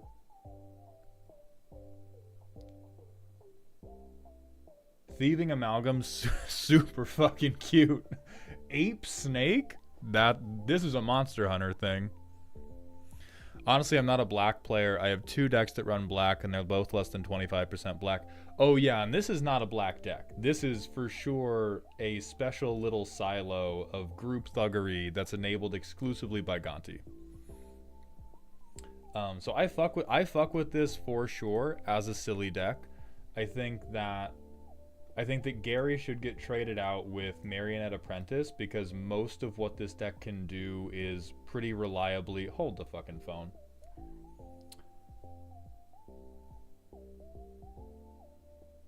Sure, fuck it. We're silly. We're silly as hell. We're silly as hell, man.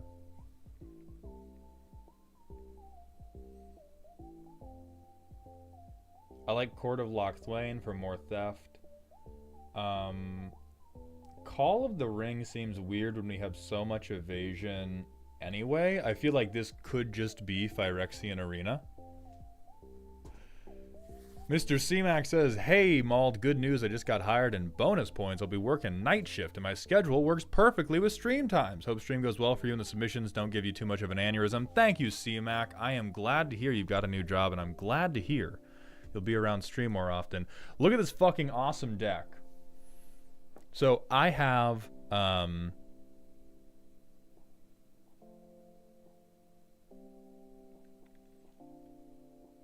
so I have some thoughts because I have a ninja deck that has Gonti in it and wants to play very similar to this and felt very, very, very bad to play. That felt very, very, very bad to play.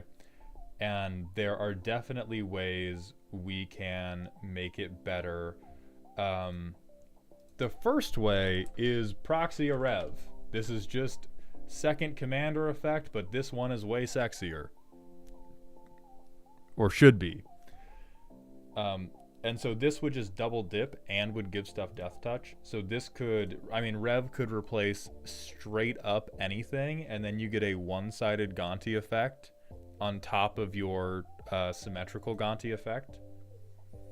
Because you need to steal something good from other people's decks. I played the fuck out of the Ninjas deck, and if I learned one thing, it was like, God damn, do I need to take something good from someone else, because I'm not taking it from me.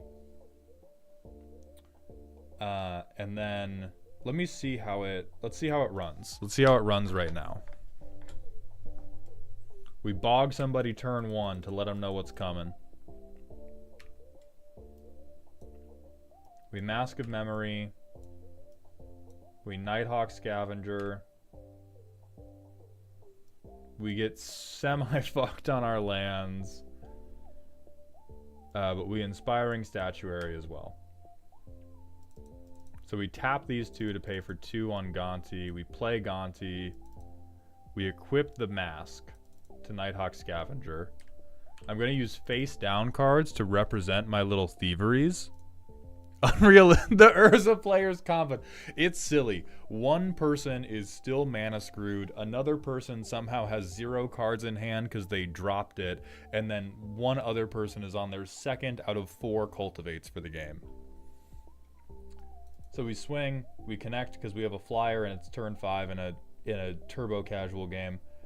We draw 2. I'm going to discard Sudden Spoiling. This seems too clever by half for what the deck wants to do. I realize it's a combat trick, but even if we're on a combat trick, you should just... You know what works shockingly well in decks like this? What has worked for my Ninja deck every time is... Oh, this would be so much better. Let me just grab a random card.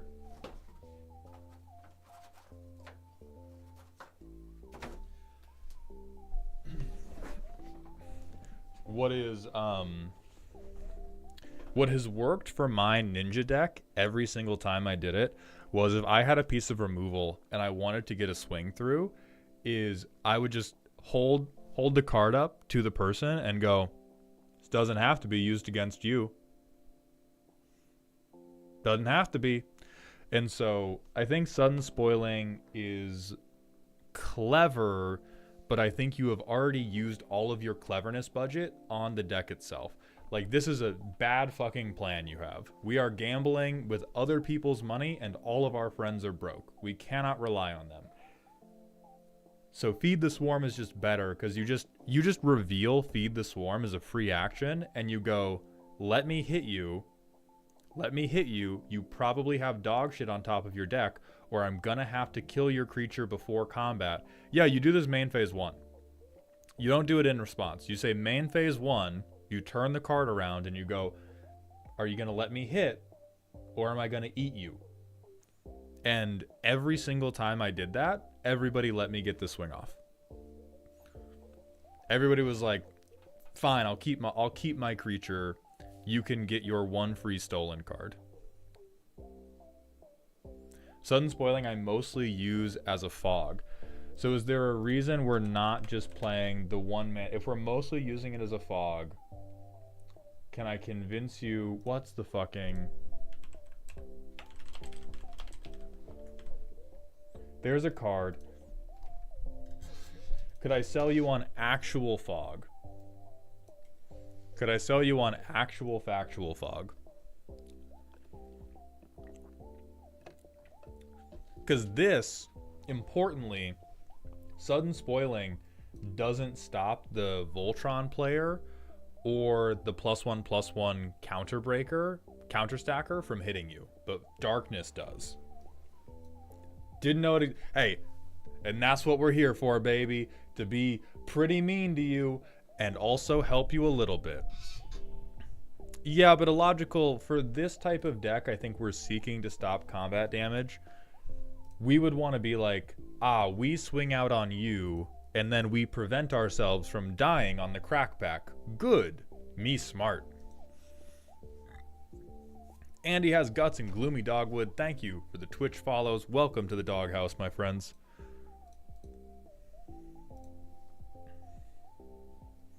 Oh, true. The Shakespeare flavor text is hard.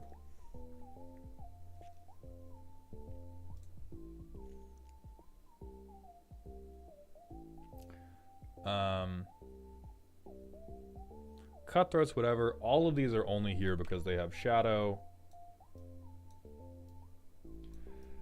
Now, I will say, unfortunately, because I love to just no mulligan decks like this and then be super, super mean.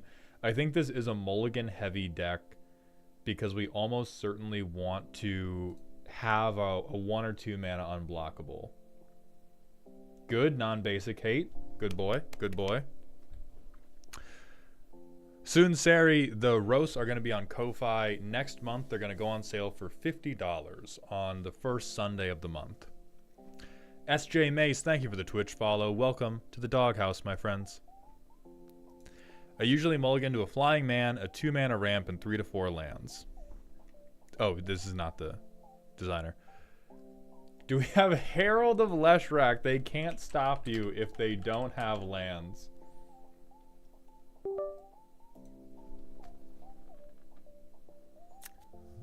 Elvaril, how are we feeling? Victor Nation, are you committed to the bit, my friend? When you think about the fucking camera again, dude, oh my god.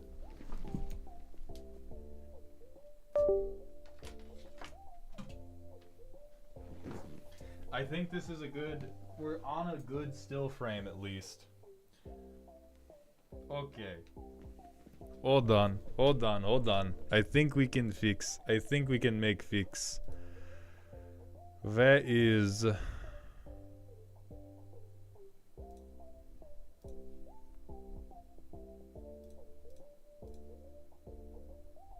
There's backup cam. Okay. Fucking got him. Okay. We're back. We're back as hell, baby. All right. So, we're going to be opposite. Wait, why am I in so many places? There we go. I'm Miramald. I'm Maldiad. Whatever you want to call it. Anyway. So, Victor Nation. When you talk about stealing, are you committed to stealing? Are you committed to taking things? Are you committed to taking the forests? This, you show me Radiant Lotus. When you talk about I am going to float 1,000,000 mana, what mana is better floated than the mana taken from Jimoti's pocket? Tell me. Tell me. Tell me. What mana is better than the mana we have taken from Tim? Think about it. Think about it. It could be good. It could be nice.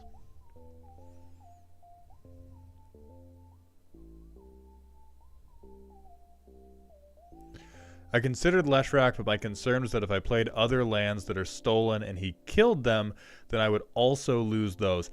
I'm going to classify that under good problems. Like, that is very, oh no, what if I get a friction burn from all the sex I'm having? Because we have enough. We have 36 lands in our deck. We should be hitting land drops anyway. And if the biggest downside of Herald of Leshrac is that we lose other lands we have played, then we are super on, oh no, my model girlfriend has given me rug burn from all the hand jobs and sex that we have. And so I would probably recommend playing this anyway, particularly in Silly, because it's gonna lead to like pog moments. I think it's hot. I think it's undeniably hot, and I think that we are, we're worried about a potential bad situation that we're already on top of. If we get to a point where we've like, oh no, the Leshrac death trigger is too powerful because I've stolen 5 lands, you've already had such a good fucking game, man. You've already had such a crazy fucking game. Who gives a shit, dude? Who gives a shit? We stole their win con. Colagon, thank you for the Prime sub for the 2nd month in a row. We back FR. Welcome back to the dog home, my friend. So I fuck with this, especially, God, imagine with Virtue of Persistence. Right, that's what I'm saying, Elveril, is if you've stolen 5 lands from Gonti that you've been playing in favor of your own land drop, you've already had such a good game that the death trigger is worth it. I think first and foremost, this is going to win you far more games than it will lose you. And any game it loses you, you are going to have had a great fucking time anyway, and so I don't think you actually care. Personally. Especially if we end up going on, which I think we should be on, I think we should be on more reanimation theft, and so I think your other bombs should be things like... you should be breaching their multiverse on top of things like Virtue of Persistence, because then once you start bringing Herald of Leshrac back, they're going to run out of answers to the thievery, and you just take every forest they own.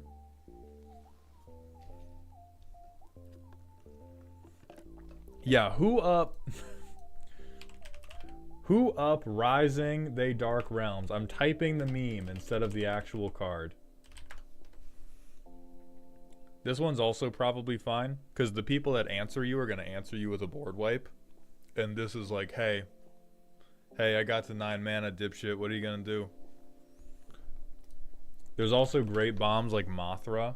Oh wait, I forgot Mothra's an actual card, and Scryfall doesn't know that I'm memeing. Also a good bomb. This, honestly, this should probably be in your deck as just a way to do, hey, 9 mana, I need to fucking win the game. I'm going to combat. I move to the combat step after hitting my 9th land drop. Please let me win. But these are the type of things that I think are much more necessary than you might otherwise believe.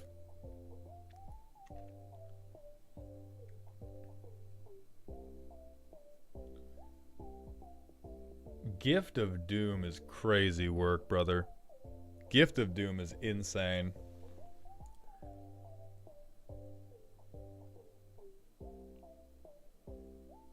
Okay, Drosko. That's very cute. Affinity for swamps and mono black is pretty cute. What is Koskoon Falls? Tap target untapped creature you control. Oh, it's Black's version of propaganda.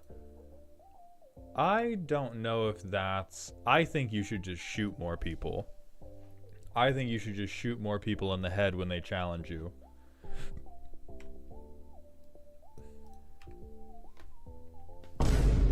Extremely loud incorrect buzzer. Extremely loud incorrect buzzer on this land.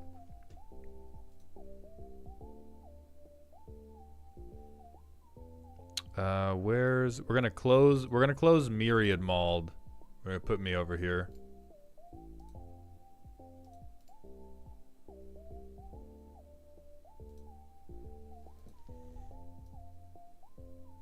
Then we're gonna make me a little bit smaller. Okay, that's fine. Turn 2, we probably play this. We douse. Who gives a fuck about where it goes? We play Drana, so we have a flyer. We play Gonti. We swing Drana. We're definitely connecting. God damn it, I forgot this flips into something. Okay, so we've stolen one thing. We have one treasure. Dope. And we put one counter on them. We put this. We swing again. Treasure. Theft.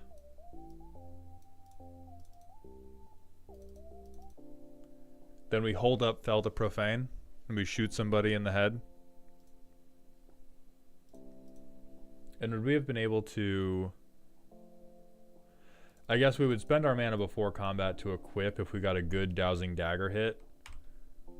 And then we flip into Lost Veil, and then we still hold up Fel the Profane for removal. Next turn, we swing twice.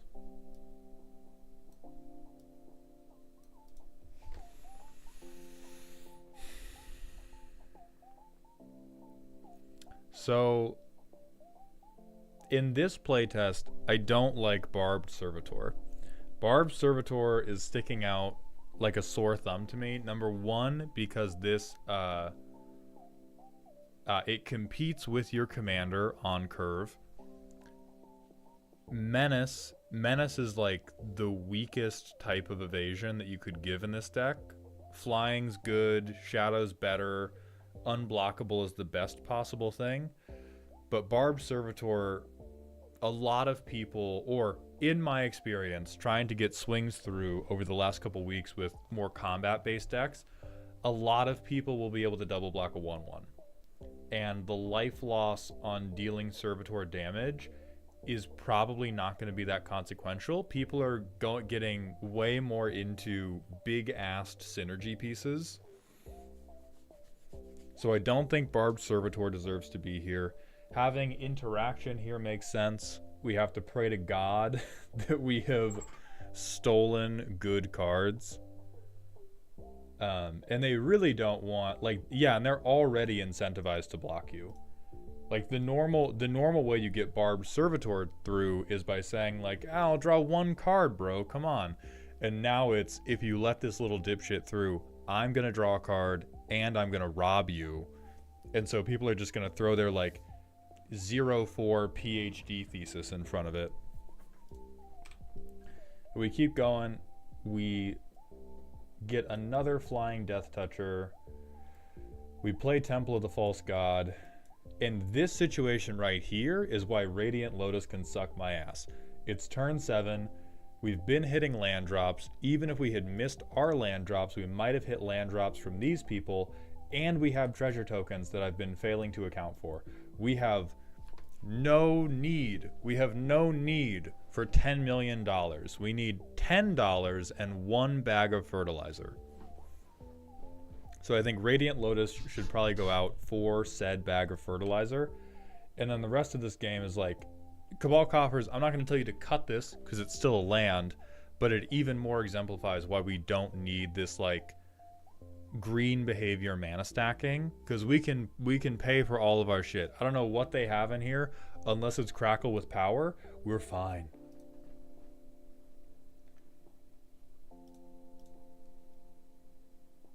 Where the fuck are these turn 1 plays, dude? I know you have them, too. We probably Jet. And the thing is, playing Jet on that turn actually feels awful. We probably Douthie Cutthroat and then turn 3 Douthie Jackal. And I'm going to pray that God loves you. Oh! We get to okay, we get to double swing. We get to steal 2, make 2 treasures.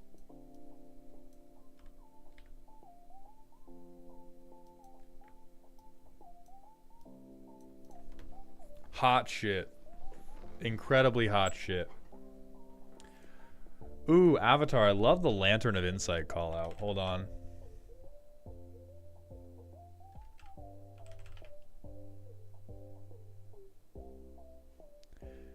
Hi, Mald. I caught you in Chicago, and I forgot the question I wanted to ask you in the moment, but I remember it now. What card has the most smashable art?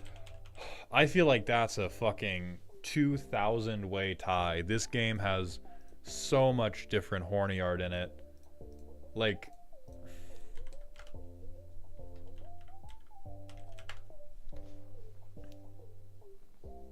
give me a break, man.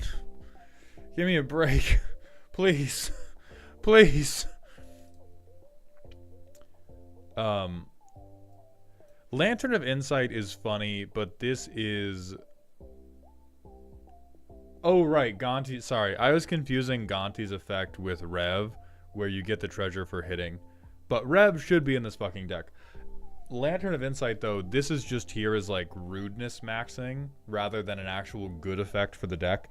You could argue that, like, it gives you a chance of having better target selection, but this is, for the most part, a political piece. Oh, then, Jomi Bug, you also get credit on the writer's credit that we don't give any of you.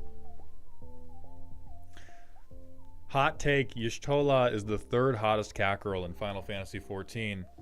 I'm gonna be normal, but what the fuck are you talking about?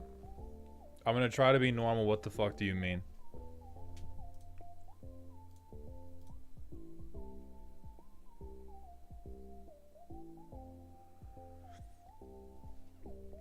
So, alright. So, Elveril, I love the premise. I love the premise. I think the curve is a little bit awkward to play out. If I was going to say anything, I would say there's probably, like, too much happening at 3, although we do need all of them. It feels like a lot of the playtests for this deck are... I hope to God I land drop into turn 3 flyer, turn 4 commander. And if our land drops ever get fucked up, we are in so much trouble. Agrumame, thank you for the Prime sub, my friend. Welcome back to the dog home for the 3rd month. I appreciate those Jeffrey dollars. But overall, relatively good. The most irresponsible part is... a lot of the stuff you've built for is very hopeful about what people are going to let you do. Like, this is bullshit. Wait, I glazed right over the Nike factory bot. No, cut this motherfucker. What are you doing with the food tokens? We're not going to do a goddamn thing with anything he makes. Why do we have Lenny the robot making crab cakes in the back? We're trying to fucking rob people, brother. Turn this guy into Leshrac right now. So you transform the manufacturer into Leshrac. You transform the barbed servitor into Valgavoth. You transform Call of the Ring into probably Phyrexian Arena. And you transform Grey Merchant into Breach the Multiverse. And then you have a better top end and you win more games and you get to have agency in just as many. Oh yeah, or black market connections could make you a dude. To all the people saying it's free life gain in case we fall behind, Pirates Code. You get fall behind, you get left behind. Repetitive, I don't think... I mean, Urborg's like 0 downside. Oh yeah, we turn the Lotus into Mommy. Not this Mommy. Bitch, come on. You know what I meant. Yeah. We turn the Lotus into Rev Mommy. And then we just have an infinitely better time. But I love the energy. It is mega casual. There's so many tables where this will just brick or people will just win in your face. But I hope to God you get the chance to play it often. More people deserve to be robbed. Season of the Witch. Travel rank 3 and between spells. Thank you both for the Twitch follows. Welcome to the doghouse, my friends.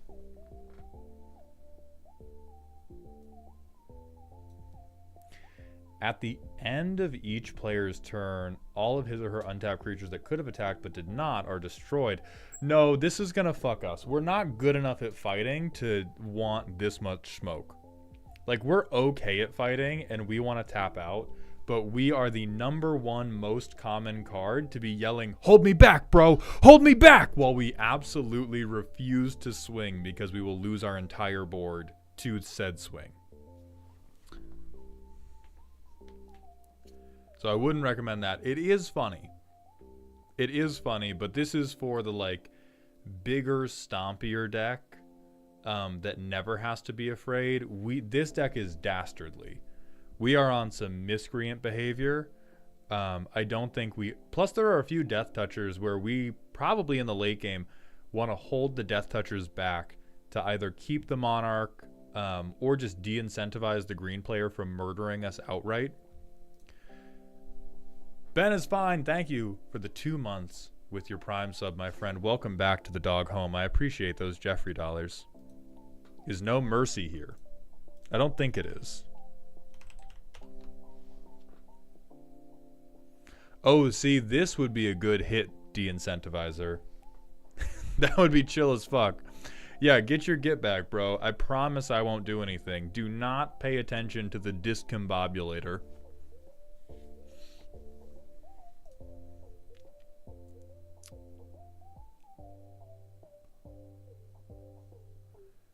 That's like, it's probably better than Treasure Map, straight up.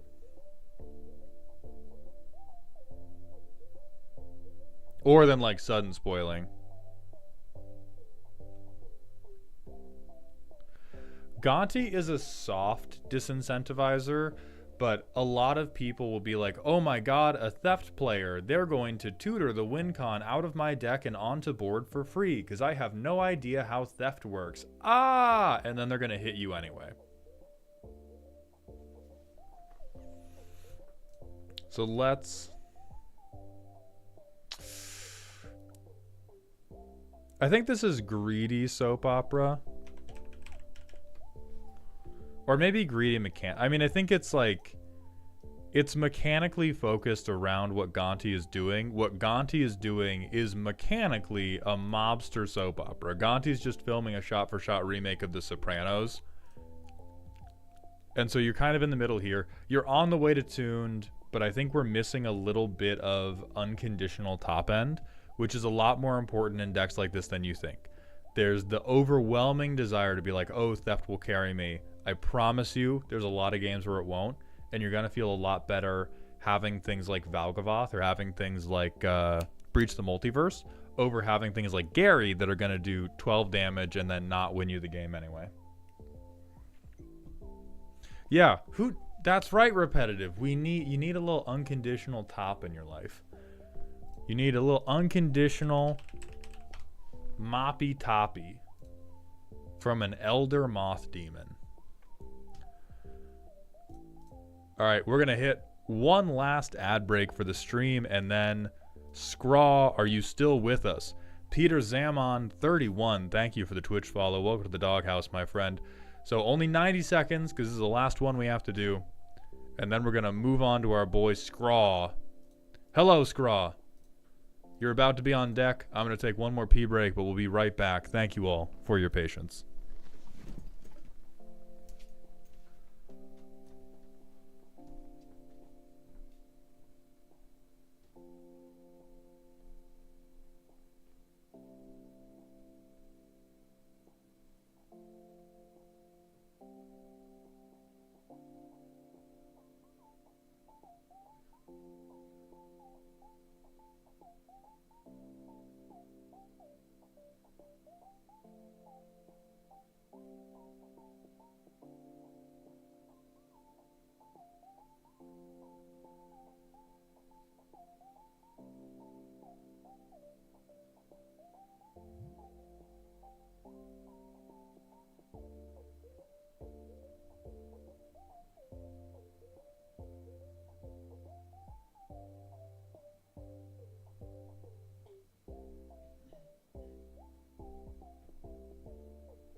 Prepare for violence. Prepare for violence. Prepare to be called a shithead. I got $5 on the wall. You can't have it. This shit was $18. What is unconditional top end? I have Mothra in my Campbell deck, but what are some others? So, Sigma, when I talk about unconditional top, that is that's a category that is going to be different based on the level of gameplay you are at. For whatever level of gameplay you are at, it is a spell that does something powerful with nothing else. Chial, you just listed the most conditional top ever.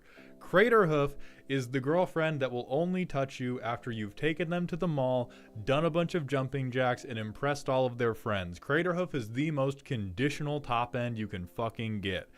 Unconditional top end is you could play this with an empty board and no other synergy pieces in hand, and it's going to be good. It's not always going to win the game, but it's going to always be good. So Valgavoth, unconditional top end. You play Valgavoth onto an empty board because you have 9 mana. You have a 9/9 with flying and lifelink that's very hard to target, and you get to steal from your opponents potentially. Like it fights very good. It is more resistant to removal than the average bear. Avacyn, Angel of Hope, yeah, unconditional top end and great setup piece. It's something you could just like flop on the board and you would be, hey, good turn. For emotionally, the way to judge if something is unconditional top end or not is if you tapped out, played that, would you be willing to hit one of these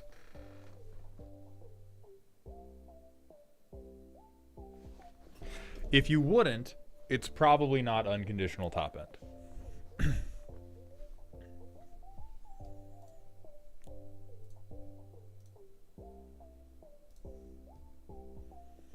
Arwen Spence, thank you for the Twitch follow. Welcome to the doghouse. Now let's get into Scraw's deck. This is spooky. The game plan is to flip Kytheon by turn 4 or 5 with 3 other creatures on board. That is fucking bold. And use Gideon's abilities politically and defensively while building a bunny army. One heir apparent. Somebody call the fucking exterminators, man. One heir apparent on turn 2 and 3 allows for a flip turn 4 with mana for indestructible if needed and leaves up a blocker to protect Gideon. Heir apparents were unfortunately a silver bullet for the issues the deck faced when testing consistency and resilience. Good token generators were too slow and or mana expensive if the deck folded if shot. Cheap 1 spell for 2 creatures did not scale into the late game, and some of them are on non-recurable instant and sorceries while leaving Gideon vulnerable if both were blocked and killed when attacking with Kytheon. There's no ramp in the deck, and we rely on land drops and card draw for expensive spells. Why? P.S. Kytheos' flip trigger only counts declared attackers and does not count creatures put onto the battlefield tapped and attacking. So I don't know what this deck does, right? Oh, you updated the so updating the Google Doc don't fucking do anything. Can you email, DM, or post the link in chat? First and foremost, I'm gonna rake the premise over. I'm gonna rake this deck over the fucking coals while I still have it in front of me.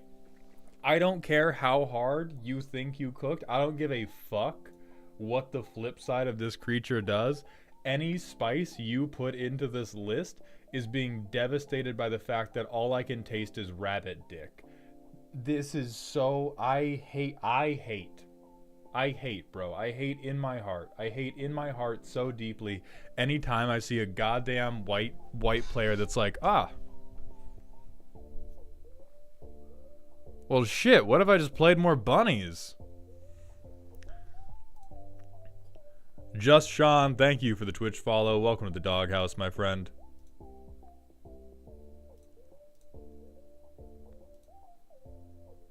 And 17 is also way too fucking low.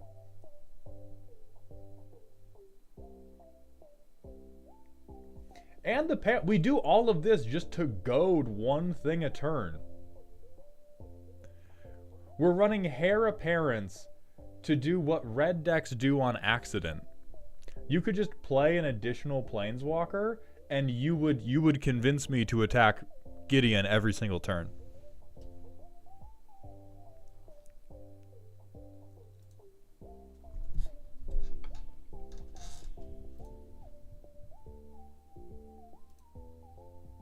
But yeah, I'm not sure why, but all I know is that updating the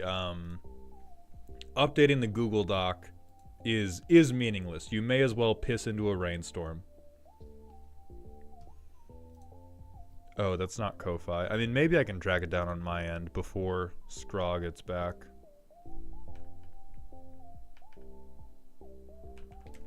Okay, hold on. I think it did update. Yeah, this has to be updated. What's this? You bitch. Why have we gone from rabbits to the worst Baldur's Gate character? You're not painting a good picture of yourself, Scraw. What else do you like? Are you a Nata enjoyer? Here, sight unseen. What do you think of this child? What do you think of this child?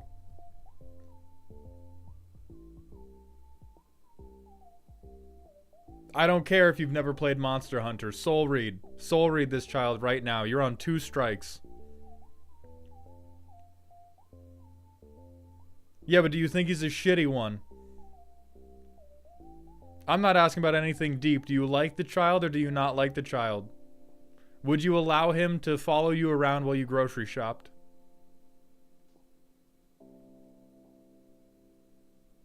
Yeah, he's... Good job. All right. You're back in. Thank you. Okay, so we're getting the commander bigger and hitting players with commander damage while doing dice rolling. So bad Voltron.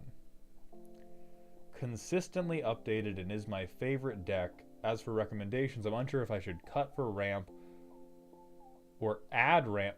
If I should cut for ramp or add ramp, as both commanders are 2 mana each. And please, for the love of God, if you know of any dice cards that aren't dog shit that I've somehow missed, please let me know. I am sorry to report, no, you do have to play dog shit.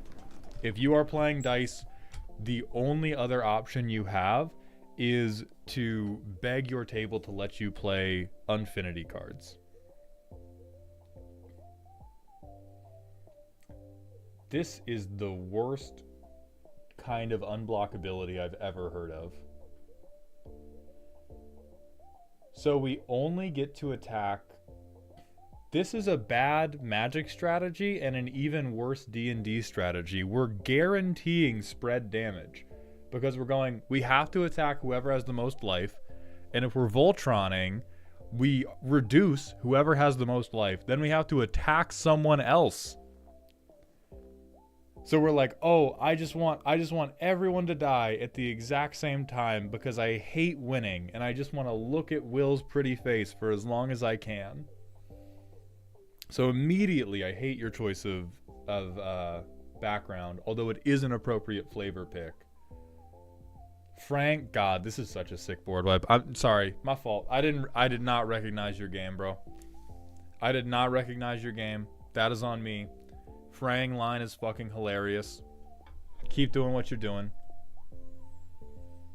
Alright, and then we have every fucking card with a D20 printed on it. What does Will even do? Rolling dice puts a counter on every time we get to roll. But we can't flip coins. We have dice roll payoff, but all the dice rolling still sucks. Slathbog1607, thank you for the Twitch Prime sub. Welcome to the dog home, my friend. Square, I'm going to post the roast command. But there you go, my friend. We have Iron Masked. God, such bad cards. Delina's fine, though, in every sense of the word. Okay, we have Chaos Dragon, Chaos Channeler. I mean, you're locked into a lot of these just because they have a D20 on them. Brother, what are we doing? Why are we on 3 mana draw 3 and is it? The council will not be pleased to hear of this. So, Jay Dizzy, the commander makes you roll dice twice and ignore one, but because he also says whenever you roll one or more, roll an additional one. Roll an additional one and ignore the other one. And so since this says one or more, rolling an additional one doesn't charge him up any quicker. So Square, the thing is, I posted it in announcements and then I just deleted it when they were full and they filled up in less than 2 minutes. So it was like, I don't think anybody had time to react to I don't think anyone had time to react to the Discord announcement because they filled up too quickly. No, you don't get both of these cards in the same deck. You gotta pick a lane, brother. You either get the fish or you get the shitty bad flavor text card for my Dungeons and Dragons mystery campaign. You don't get both.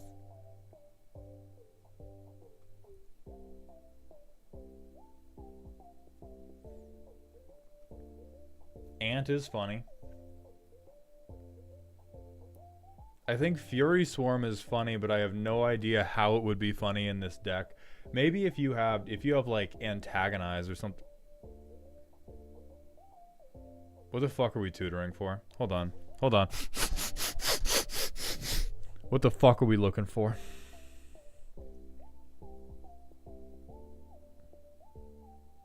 Probably strength testing hammer.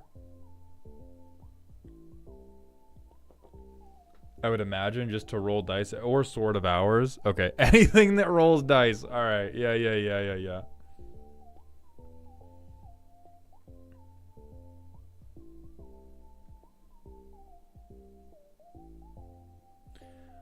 As funny as it is, I'm going to recommend you cut Fury Swarm, or I'm going to recommend you build a different deck that cares about Fury Swarm, because this is a funny card, and red does deserve to copy their spells. I cannot for the life of me imagine what the fuck you're going to copy meaningfully, and so I think most times you draw this, you just go, oh.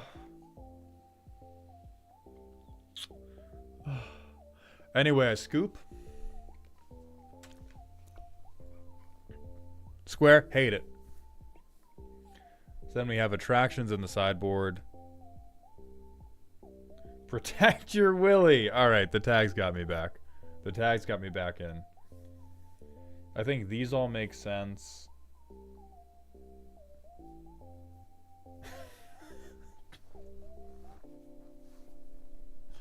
Bitch, what?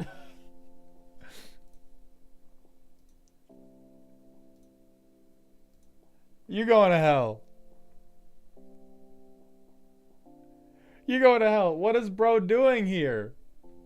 This is how, I feel like this must be how all the like magic truthers who hate Universes Beyond feel. When Blightsteel Colossus storms into our fucking... Is this the card that makes the deck spooky? I don't give a fuck that you could tutor it.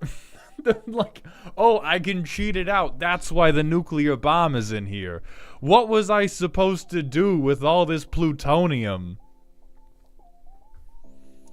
I think the reason I don't like it is because dice rolling is so bad, including this in the deck means that anything you're doing is instantly worse than tutoring for one of these two and then trying to play Blightsteel Colossus.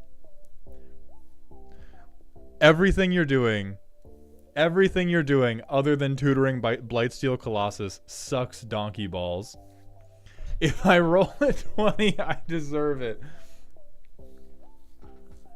I would agree for Treasure Chest. With Vexing Puzzle Box, that's literally just like... I guess it's probably a late enough clock. So I will tentatively allow it. But what I think it is boring. I think it is a... Fuck whatever else we were going to tutor to do the will game plan. I need to go get Megatron. And I have a distaste for when, and now we play the fucking fish, dude. Sure, we draw 3. Who gives a fuck?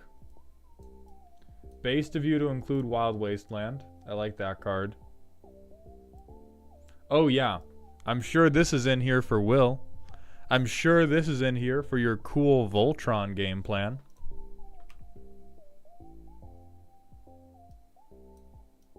And now we treasure chest. I have it enter untapped because I'm a little dipshit cheater. We rolled a 7. Oh, we make 5 treasures? What the fuck?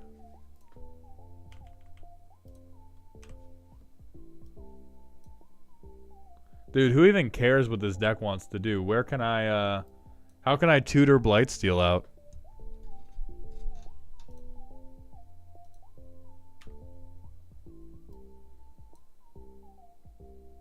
I get Blightsteel.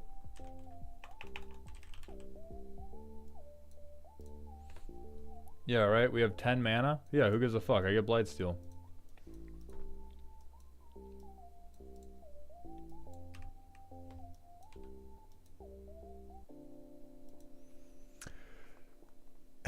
It's... Arwen hit me with that personal question while I ruminate on how much I hate this deck.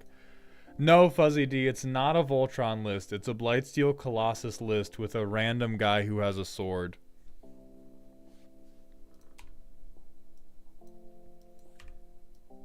So if we were pretending that we gave a fuck about Will, we play both our commanders. I tutor for the puzzle box. Oh, it's only 1 or less. Never mind. Hold on. Did you fail the other... It's based of you to not include Soul Ring, and it's insane to me that you still included Mystic Remora. So we don't even play this asshole. We equip this. We roll a d6. 5 and a 6. So Will is a 7, 7, 2. And we hit whoever has the most life. For 7. Next turn.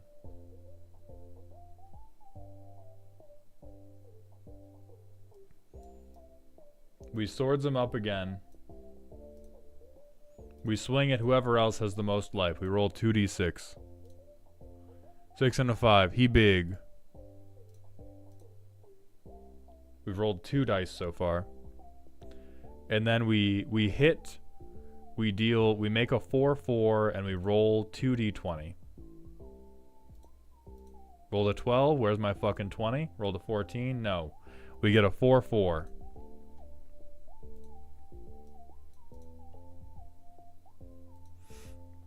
There is an ancient silver dragon.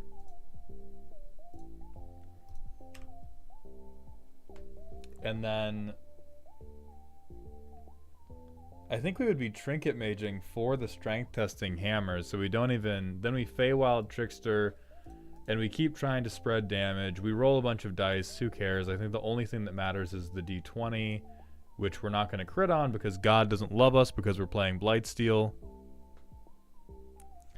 I don't want to support the Blightsteel theme. I put him in there on the off chance that the treasure chest and puzzle box happened. I think that is...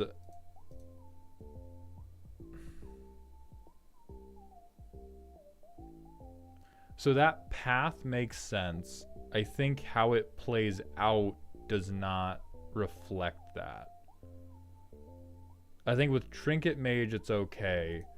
But I think a really... So I am very, very pro-tutor. I am incredibly in favor of bringing a lot of tutors to support your bad game plans. What I tend to not like is when you have a optimal tutor target that you then as a pilot need to ignore in favor of flavor. Whether or not I trust you to do it is immaterial to the problem of if you tell other people, oh, I could tutor for this thing that's going to try to get out a free Blightsteel Colossus, or I could tutor for this funny sword that's technically not allowed, but you're going to let me have in because it's a goofy Voltron deck. 9 times out of 10, that feels bad. 9 times out of 10, I don't think that feels super good for the people watching, or for the other people playing. And so that's why I'm coming down on the Blightsteel. If there was something, now it is good as unconditional top end, which isn't unreasonable. It's okay to get a little bit of unconditional top from a Steel Guardian, and it might just be difficult enough to pull off that it's okay overall. But it's always one of the things that I want to give a little side eye to because it's tricky. Right, you could just cut the tutors, but then the rest of the deck probably sucks too hard because you are doing the Lord's work. Because you're doing the Lord's work trying to make Will work. I think from a perspective of what the deck is actually about.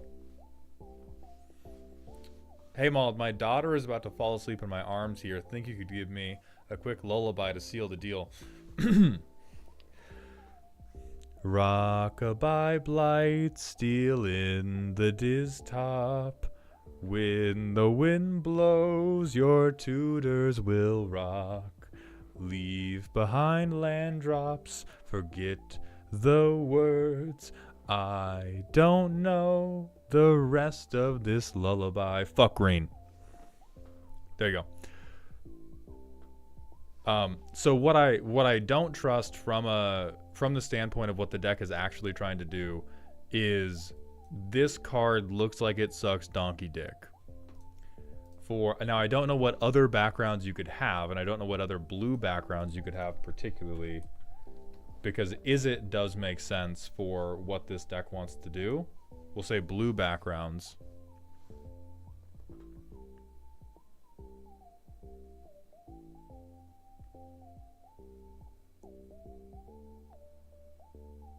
Oh, woof. Yeah, you are.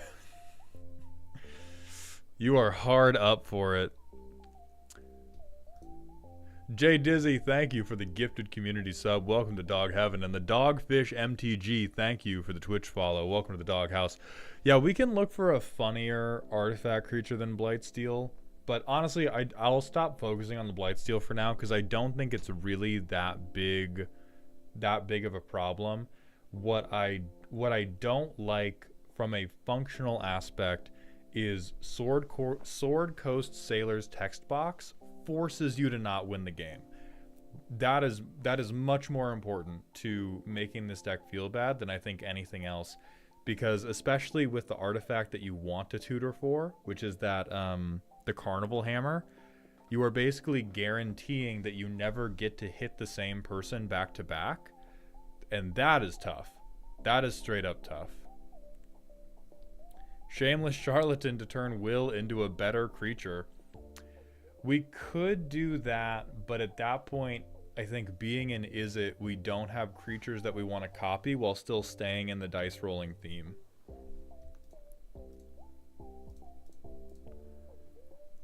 Like, Will's from D&D, and ideally you would want to be playing this deck like you were the player character, and I think Sword Coast Sailor is forcing you to play like you're a stupid kobold.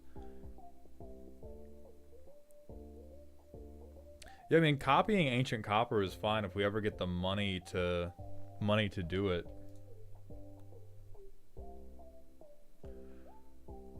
Yeah, we could copy someone else's creature, but I don't think that's particularly good here either.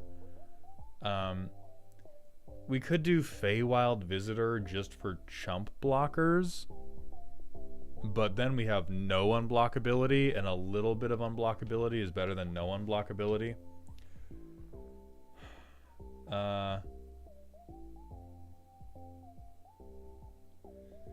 We're not going into the fucking dungeon. Candlekeep Sage sucks because we want to play it after Will.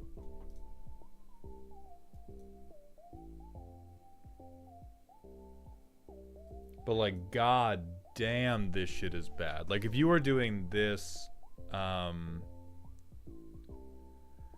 JQ on YouTube raises the good point. This might be a deck where your top end is like extra combats, because then you can actually utilize the unblockability to go off on whoever you want. Because right now this deck feels like you get to do your thing at for the low price of guaranteeing that you lose every single game of Commander ever. Because you have to kill like every person at the exact same time, or you need to put like a 3 or 4 turn clock on every individual player and then try to kill every individual player. Oh, true. We could do the Wop Sword.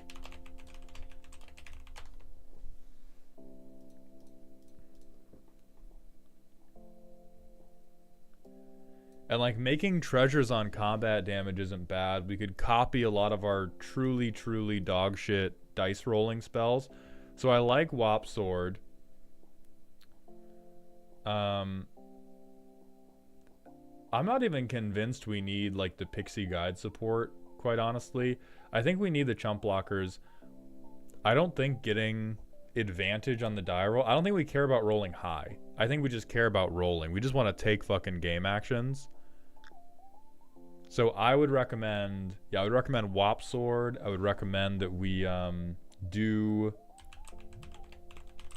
I don't think this is the one we want, but we want extra combats. And then if we're copying, because Wop Sword becomes a very real tutor target very quickly. Protections from instants and sorceries is one of the more relevant protection abilities you can get. And will get big enough that then it just becomes like bad to block with him.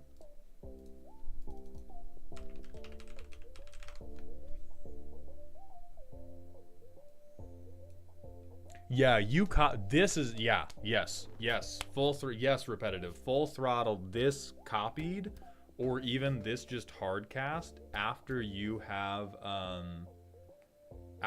made the commander unblockable once. This will actually win you the game.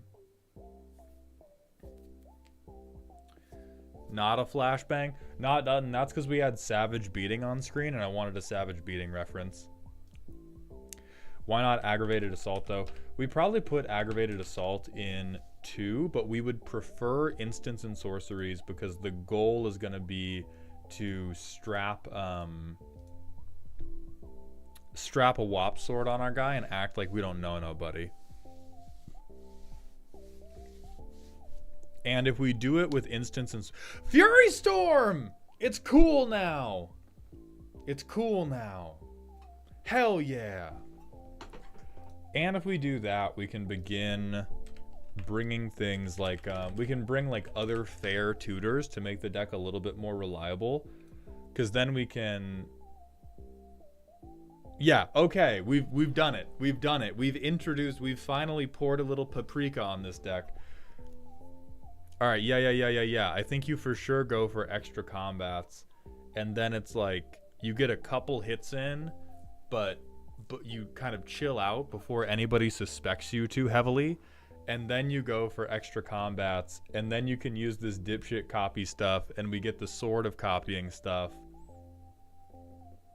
This card sucks so bad. Oh, but you get to roll a d6. Sure, fuck it. It says, sorry, my fault. It says d6 on it. That's my bad. I really don't think we need Barbarian class or Pixie Guide. I think we just want, like, we could say, fuck it, I roll a 1 on every die result from now until the end of time, and we would rather just have more cards that let us roll a die in the first place.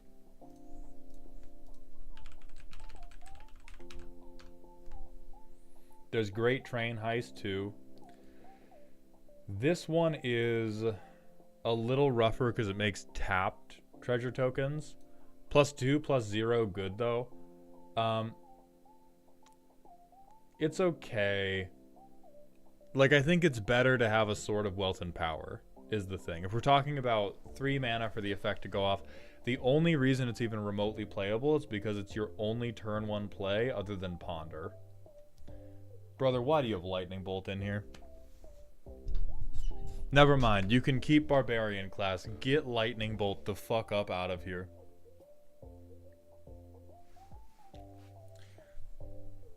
And we need Will to be, like, caked, too. Because if we make Will too, if he's just too, like, if he's a fucking 9-1, then he's just gonna get shot.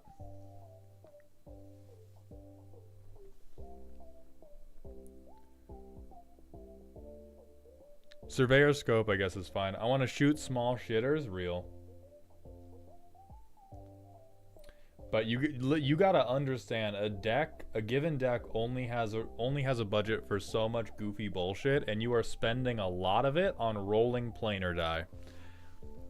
You are spending a huge amount of your silly guy budget on rolling the planar die and getting no other benefit.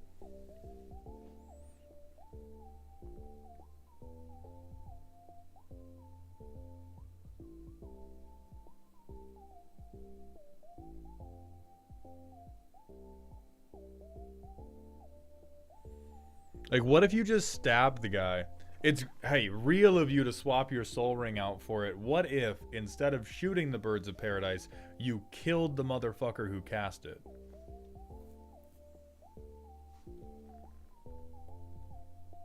Says roll a d20, fuck it. Yeah, let's give him a blocker. Says d20, fuck it.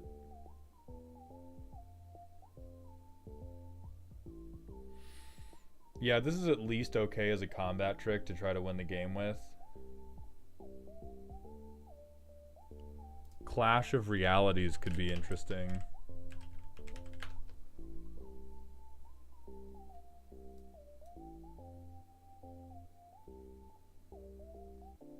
I don't think that's true. What spirits do we have? What? Is it interesting because you think the art's hard?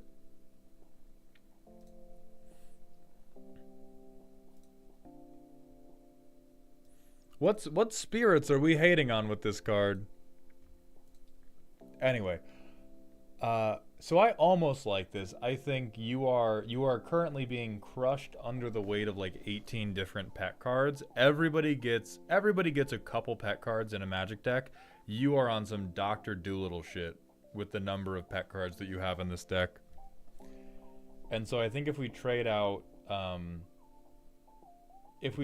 a couple things for the extra combat stuff and for a better sword, that will probably feel a little bit more reliable at getting it going. And then you will have a convincing top end that is not you putting sunglasses on and screaming, "Oh yeah!" as you play the most tired fucking creature in all of Magic the Gathering. So I'll say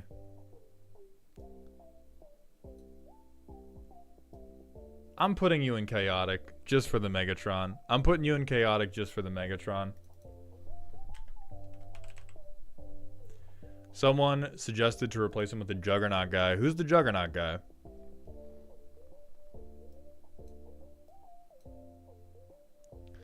Because like the worst part of Megatron is you do need a way to win the game, and Megatron will at least win the game. Oh, and cut fucking Mystic Remora.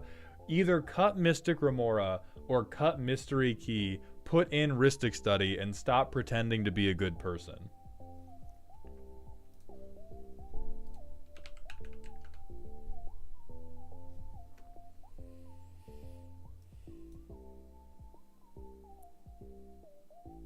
I think Graz is... I'm going to be so real. If we want to play the deck, if we wanted the deck to be silly, we could put in Graz. If we want the deck to be spooky, Blightsteel is unironically better than Graz because we want a way to win the game if somebody has killed Will. Like, the counters, if we don't get the Ozolith, the counters are going to reset. And so this deck right now is in a very precarious position of if Will gets shot in the late game and we don't have the Ozolith out, we're pretty fucked. In Silly, you can afford to get blown out and then take 5 turns picking up your toes.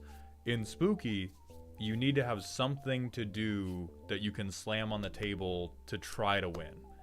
And so I unfortunately think Blightsteel is actually appropriate for the power level of the deck. I just think it's such fucking whiplash going from Fractured Power Stone, which is in here for the planar die that doesn't do anything, to maybe I just get Blightsteel.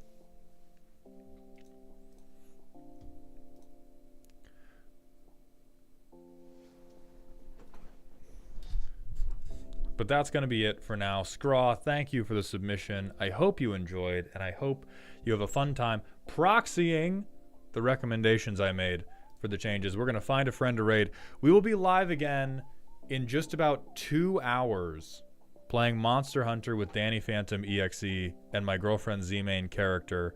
But I need to go make dinner, and I need to go work on clerical stuff. If you are going to be roasted this month and you haven't received an email yet, you will be receiving it shortly. For the raid message, we're going to be doing the Indestructible Justin rant. We're going to raid MTG Nerd Girl, who is playing World of Warcraft Classic.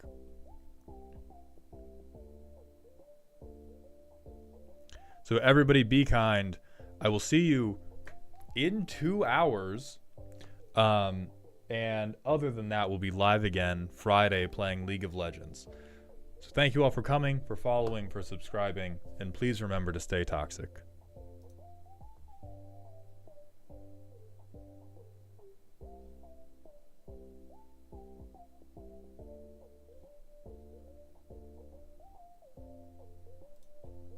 YouTube, that's just going to be it for us, but I will see you